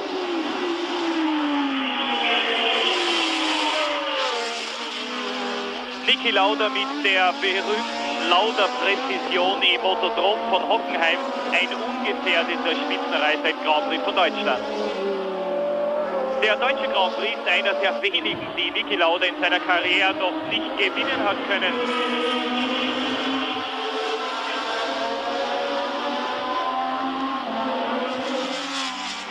...1972 auf dem Nürburgring war es Ölverlust am Cosworth-Motor in seinem March-Rennwagen. 1973 am Nürburgring ein Trainingssturz mit Handverletzung. 1974 am Nürburgring erstmals auf Ferrari eine Führung Niki Laudas und dann ein Boxenstopp zum Reifenwechsel. Er ist damals Dritter geworden und der Argentinier Carlos Reutemann hat das Rennen vor Jacques Lafitte, dem Franzosen, gewonnen. Niki Lauda, wie gesagt, Dritter. Nürburgring 1975. Ja, und jetzt wird Mario Andretti langsamer und lässt den Lotus in der Schikane ausrollen. Damit der nächste Ausfall und er parkt jetzt neben seinem Teamkameraden Gunnar Nilsson und neben dem Tyrrell von Patrick Depailler. Das ist der Lotus-Parkplatz offensichtlich. Schade, Mario Andretti hat heute ein großartiges Rennen gefahren, ein sehr kämpferisches, aber er hat es nicht geschafft, an Carlos Reutemanns Ferrari vorbeizugehen.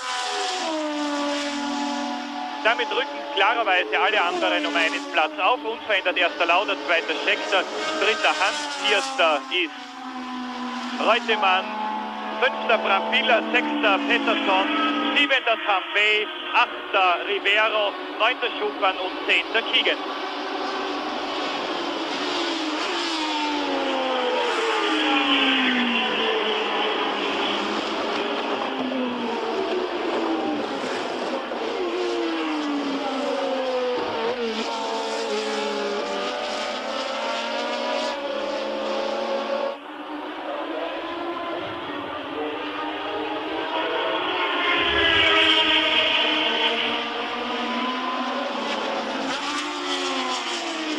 Mittlerweile ist Niki Lauda auch an Alex Ribeiro vorbeigegangen, hat ihn also überrundet.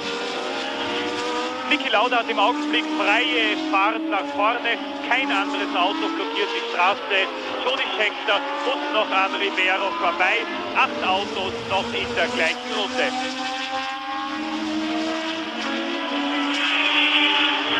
Vorsprung Niki Laudas auf Jody Scheckter, 4,1 Sekunden.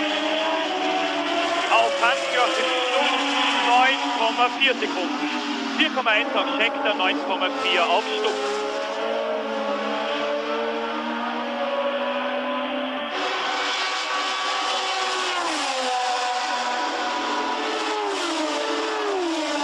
Der Rennschnitt bereits über 207 Kilometer pro Stunde. Jetzt überrundet auch Stuck.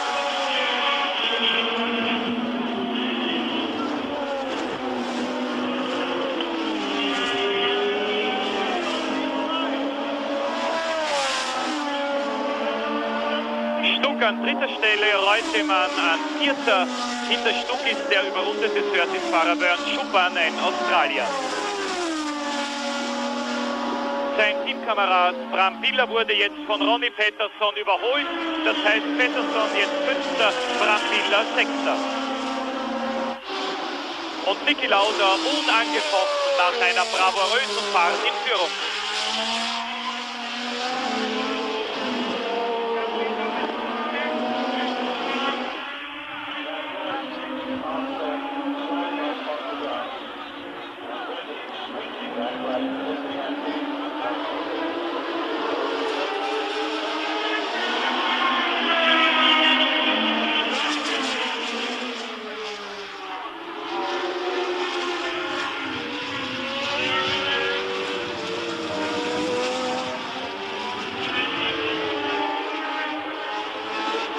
Längst hat Jody Scheckter den Windschatten Niki Laudas verloren. Der Österreicher fährt ein großartiges Rennen, einsam an der Spitze im Grand Prix von Deutschland, und sein Vorsprung jetzt in der 37. Runde beträgt gegenüber Jody Scheckter 5,4 Sekunden. Gegenüber Stuck 9,4 Sekunden. Und dann mit fast einer halben Runde Rückstand Carlos Reutemann im zweiten Ferrari an vierter Stelle. Hier sehen Sie Peterson vor Bram Biller. Der Italiener hat vermutlich, wie schon in so vielen Grand Prix, seine Reifen übermäßig beansprucht durch eine allzu forsche Fahrweise. Ronnie Peterson, wie gesagt, an fünfter Stelle.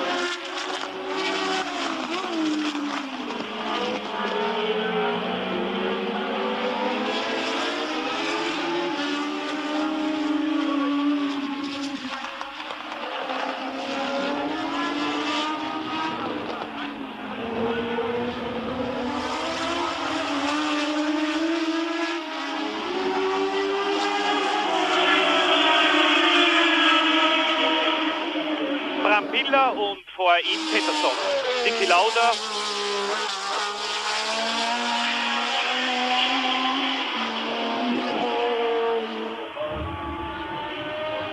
Und jetzt gleich wieder die Einfahrt ins Motodrom.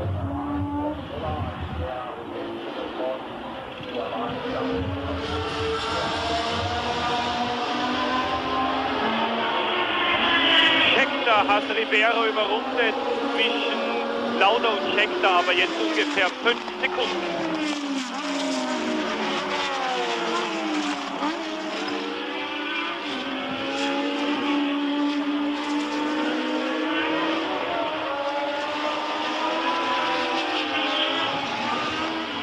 Stoppen wir noch einmal genau in dieser 38. Runde auf dem Hockenheimring. 6,3 Sekunden der Vorsprung Niki Laudas und der Rückstand von Hans-Joachim Stuck 9 Sekunden.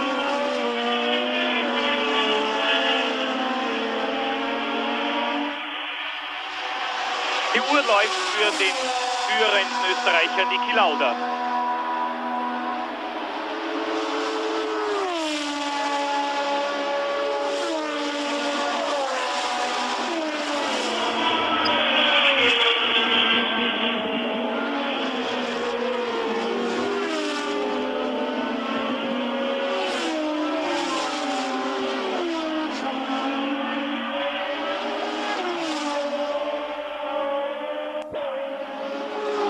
Jody Scheckter in der Ostkurve. Sie ist sehr ähnlich der Bosch-Kurve auf dem Österreichring.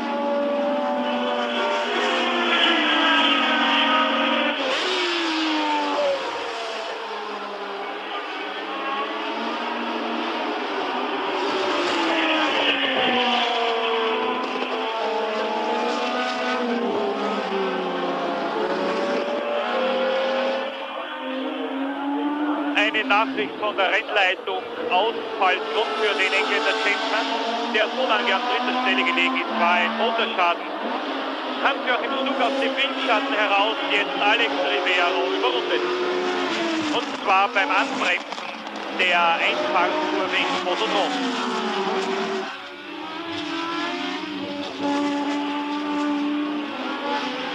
Deutschland, wenn Niki Lauda und Jody Scheckter jetzt über die Startziellinie gefahren sind.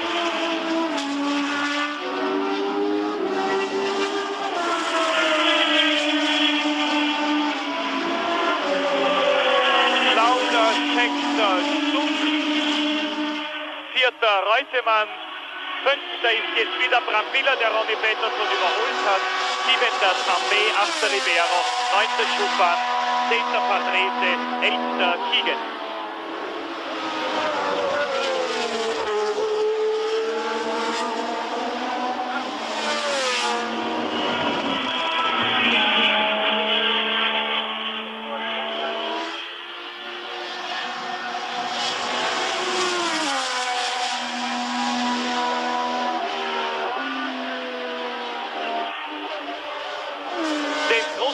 Techniker Niki Lauda ist es im Training gelungen, den Ferrari optimal auf den Hockenheim-Kurs abzustimmen. Denn Sie sehen ja selbst an diesen Bildern, dass dieser Kurs einen ungeheuren Komfort verlangt, was die Heckflügel, Einstellung und was die sonstige Abstimmung des Autos betrifft. Man hat draußen hier lange Gerade mit Geschwindigkeiten bis zu 293 Kilometer pro Stunde, wo es wichtig ist, so schnell zu fahren, wie nur irgendwie möglich. Das heißt, den Heckflügel möglichst flach einzustellen, um möglichst wenig Luftwiderstand zu bieten. Und dann hat man die engen Kurven in der Innenseite des Motordroms, wo man einfach einen gewissen Anpressdruck braucht, wo man Bodenhaftung speziell der Antriebsräder benötigt. Und jetzt muss man natürlich diesen Flügel so stellen, dass auf den Geraden nicht zu viel Luftwiderstand gibt und andererseits aber noch genug Anpressdruck in den engen Kurven im Motordrom erzeugt. Und da scheint Niki Lauda wieder einmal einen hervorragenden Kompromiss gefunden zu haben.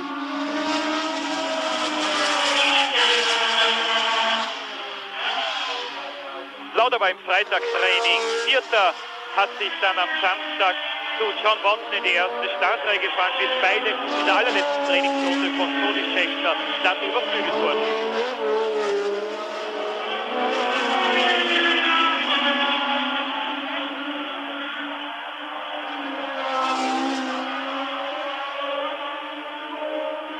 Niki Lauda muss heuer zweifellos härter fahren als voriges Jahr in den Frühlings- und Sommermonaten. Der Ferrari ist einfach ein schlechteres Auto geworden, das ist allen im Grand Prix-Zirkus klar geworden. Und das ist nicht nur unsere Behauptung, dass Niki Lauda mit mehr Einsatz und mehr Risiko fahren muss, sondern das bestätigen auch immer wieder die anderen Grand Prix-Piloten, die entweder hinter Niki Lauda herfahren oder vor Niki Lauda sind und dessen Aktionen im Rückspiegel beobachten können.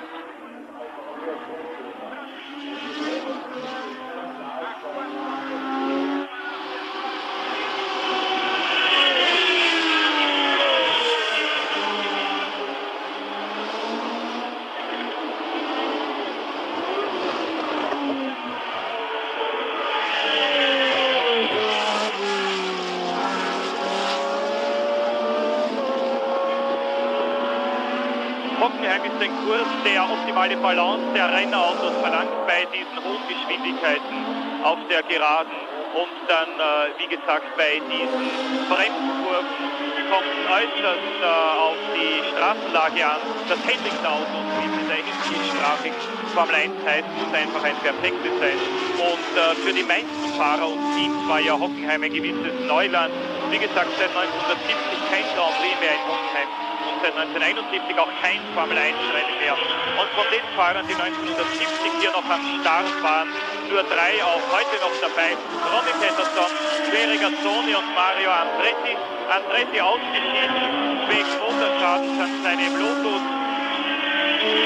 Regazzoni ausgeschieden durch die Kollision am Start mit dem Australier Ed Jones. Und nur Ronnie Peterson noch im Rennen und der Schwede mit dem Tiere liegt an 6. Stelle. Zeitweilig war 5. vor Brambilla. Und Emerson Fittipaldi, der 1970 hier mit einem 4. Platz in seinem 2. Grand Prix seine ersten Punkte erkämpfen hat können, hat sich nicht einmal mehr qualifiziert. Lauda, Scheckter, Stuck, Reutemann, Brambilla, Peterson.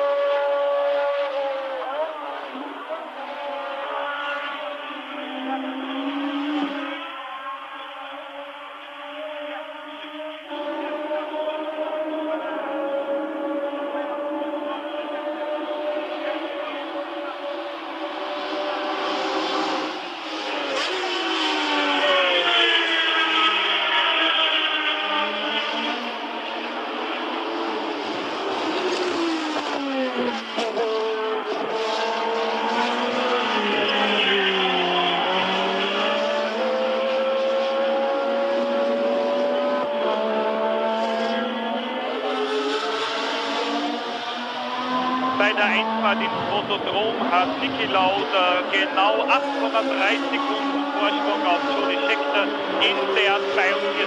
Runde.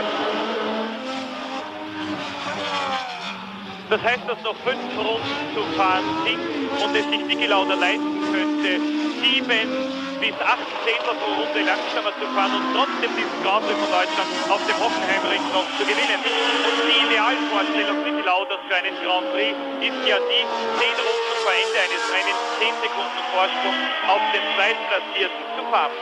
Einfach, weil er sagt, ich könnte dann langsam fahren und den Grand Prix trotzdem noch einigermaßen sicher gewinnen.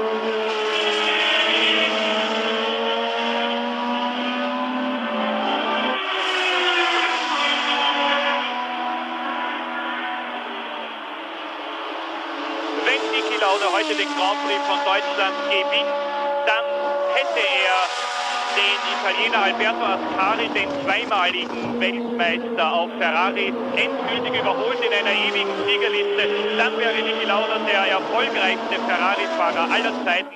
Momentan halb beide, Ascari und Niki Lauda, bei je 13 Grand Prix-Siegen. Der 13. war Kyalami in Südafrika Anfang März in diesem Jahr. Es war der erste Grand Prix-Sieg im zweiten Leben oder in der zweiten Karriere des Niki Lauda, wenn ich so sagen darf.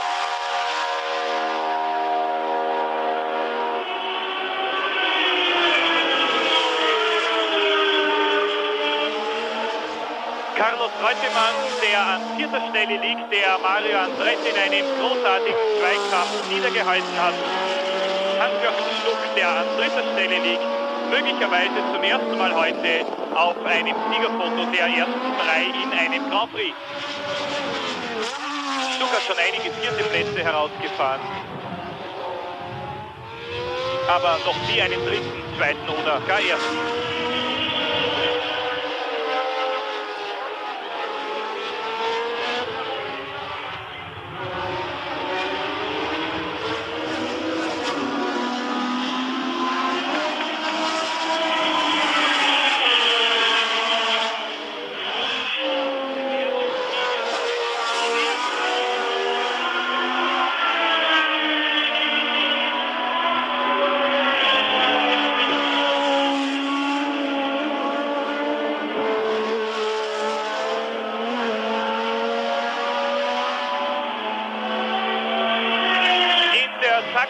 Gab es eine Kollision zwischen Ribeiro und Keegan in Bild 24.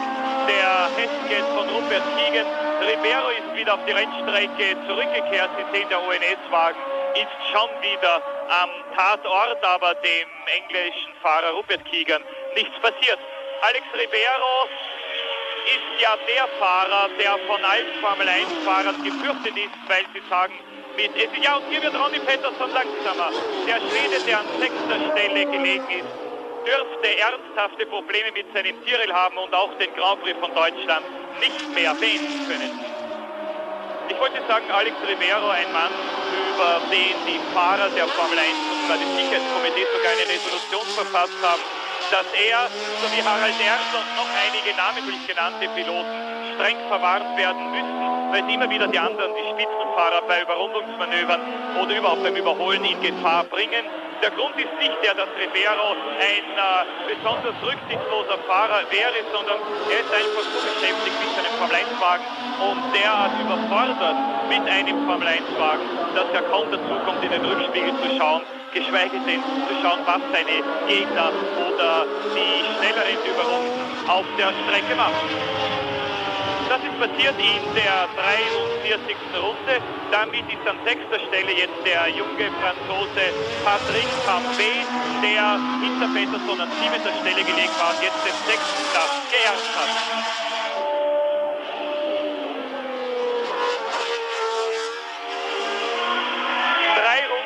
Zu fahren im großen Preis von Deutschland auf dem Hockenheimring und der Vorsprung Niki Laudas auf Jody Scheckter 7,9, auf Hans-Joachim Stuck 11,3 Sekunden. Ja, jetzt sollte nichts mehr passieren können.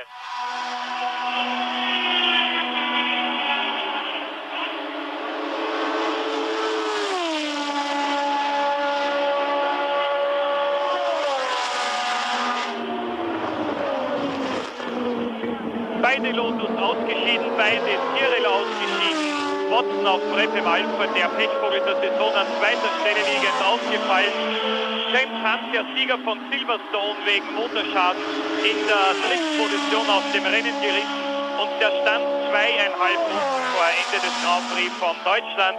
Erster Niki Lauda Ferrari, zweiter Jody Scheckter Wolf, dritter Hans-Joachim Stuck Brephem Alpha, vierter Carlos Reutemann Ferrari, fünfter Vittorio Brambilla Surtees, sechster Patrick Tambay auf Ensign, an der siebten Stelle Bernd Schuppach, der Australier auf Surtees überrundet, und achter ist Alex Ribeiro, der nach der Kollision mit Keegan das Rennen wieder aufgenommen hat.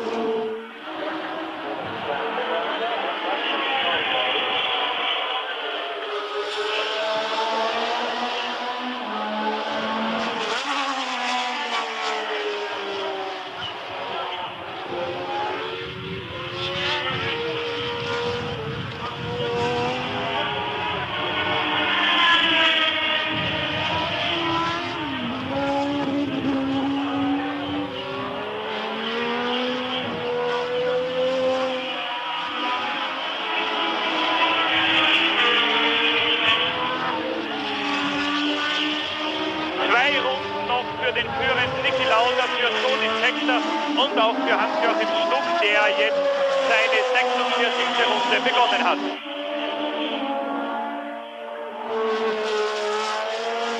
Große Frage jetzt für die letzten 2 Runden oder für die letzten 12, 13 Kilometer.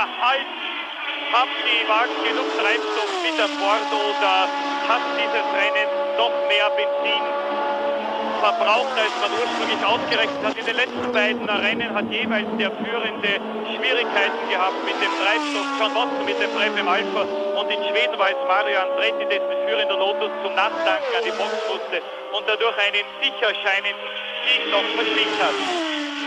Bei Ferrari arbeitet man Gott sei Dank mit einem höheren Sicherheitsfaktor als bei Brephem Alpha. Ein Grund dazu ist, dass die 12-Zylinder-Motoren von Ferrari nicht ganz so durstig sind wie die 12-Zylinder-Maschinen von Alfa Romeo. Ferrari braucht im Durchschnitt 50 bis 55 Liter auf 100 Kilometer und die Brephem Alphas erheblich mehr, bis zu 65, manchmal sogar 70 Liter pro 100 Kilometer, je nach der Härte des Rennens und auch je nach der Temperatur, wo bei Hitzerennen erhöht sich der Treibstoffverbrauch um 7%. Es ist also nie sehr leicht zu kalkulieren für die Techniker, die andererseits das Gewicht ihres Rennautos so knapp, so gering wie möglich halten wollen, weil ja jeder zusätzliche Kilo einfach die Performance oder die Leistung des Autos ein bisschen beeinträchtigen könnte. Niki Lauda beendet jetzt gleich seine vorletzte Runde im Großen Preis von Deutschland auf dem Hockenheimring.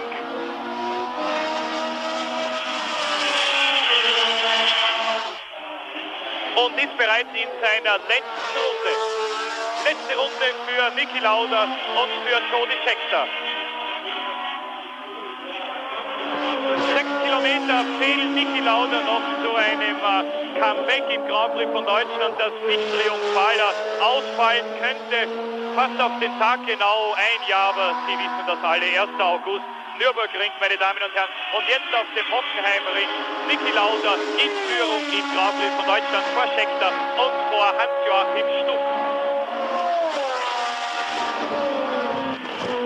Noch nie hat Niki Lauda einen Grand Prix von Deutschland gewinnen können. 1972 mit dem Marsch, wie gesagt, Ölverlust.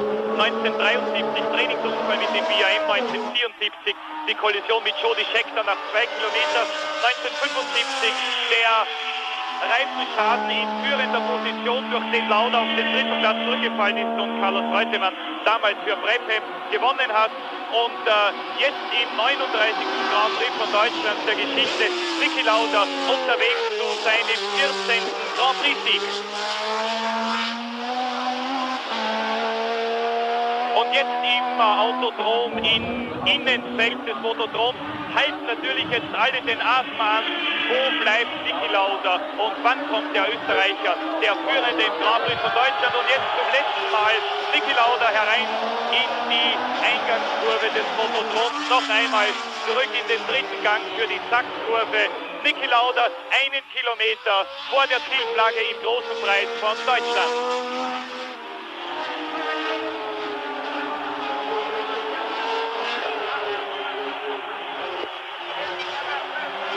Letzte Kurve und wir sehen, dass einige Leuchtraketen auf die Strecke geschossen werden.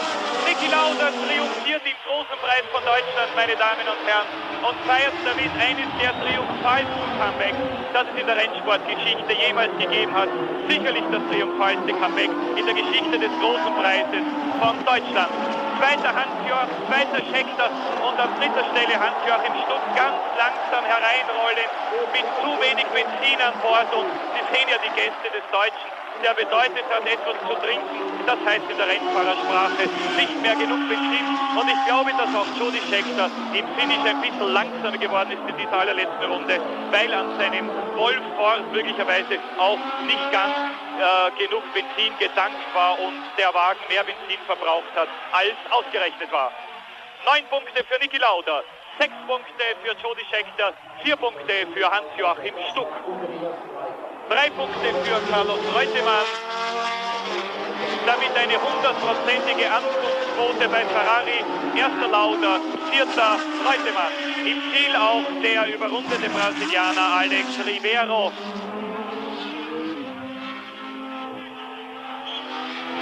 Fünfter wird der Italiener Vittorio Brambilla, der vor 2 Jahren den Regen Grand Prix auf dem Österreich-Ring gewonnen hat. Mit dem 30 sein zweitbestes Ergebnis in dieser Saison.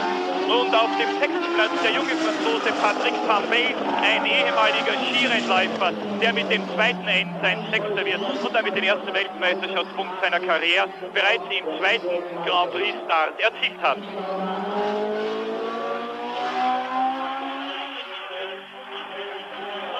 Niki Lauda damit der erfolgreichste Ferrari-Fahrer der Geschichte mit seinem bereits 14. Grand Prix-Sieg.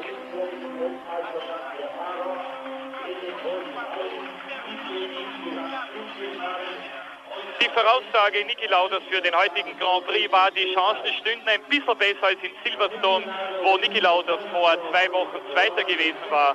Und er hatte eigentlich heute nur einen Gegner, nämlich Jody Scheckter, der bis in die 13. Runde geführt hat, ehe er dann von Niki Lauda überholt wurde. Und Scheckter hat dann in der Folge immer deutlicher den Kontakt mit Niki Lauda verloren. Niki Lauda gewinnt den 39. Grand Prix von Deutschland vor Jody Scheckter auf Wolf, Hans-Joachim Stuck auf Prepem Alpha, Carlos Reutemann auf Ferrari, Vittorio Brambilla auf Surtees und Patrick Tambay auf Ensign. Erster Punkt, wie gesagt, für den Franzosen und für Scheckter seit Monte Carlo der erste Punkt in der Weltmeisterschaft für Niki Lauda, der 14. Sieg in der Grand Prix-Karriere, der zweite in diesem Jahr nach Kyalami in Südafrika. Gleichzeitig hat Niki Lauda das wiederholt, das Jochen Rindt hier im Autodrom von Hockenheim vor 7 Jahren vor 120.000 begeisterten Zuschauern schon einmal gelungen ist, nämlich diesen Grand Prix von Deutschland zu gewinnen. Am Wagen Niki Lauda Sante Ghedini, der Sportchef von Ferrari, und Ermanno Kuogi, sein Chefmechaniker. Und damit, glaube ich, kann sich Ferrari mit den Transfergesprächen mit dem jungen Amerikaner Eddie Cheever wieder ein bisschen Zeit lassen. Sie wissen, Niki Lauda hatte bei Ferrari eine sehr schwierige Phase zu überwinden, eine schwierige Phase, die mit dem Grand Prix-Sieg in Südafrika noch keineswegs beendet war, sondern die weitergegangen ist, die immer wieder ihre Tiefpunkte gehabt hat, als Carlos Reutemann in 4 Trainings hintereinander schneller war als der Österreicher. Aber Niki Lauda war es, der Ferrari zurückgezwungen hat auf die Straße des Erfolgs, auf die Straße des Sieges, und heute der großartige Sieg im großen Preis von Deutschland auf dem Hockenheimring. Es hätte keine schönere und eindrucksvollere persönlichere Revanche Niki Laudas geben können, kein schöneres Comeback zum Sieg in einem Grand Prix. Im Bild Hans-Joachim Stuck, der Dritter geworden ist. Das ist sein bestes Grand Prix-Ergebnis überhaupt. Bis den letzten Benzintropfen, das muss man dazufügen.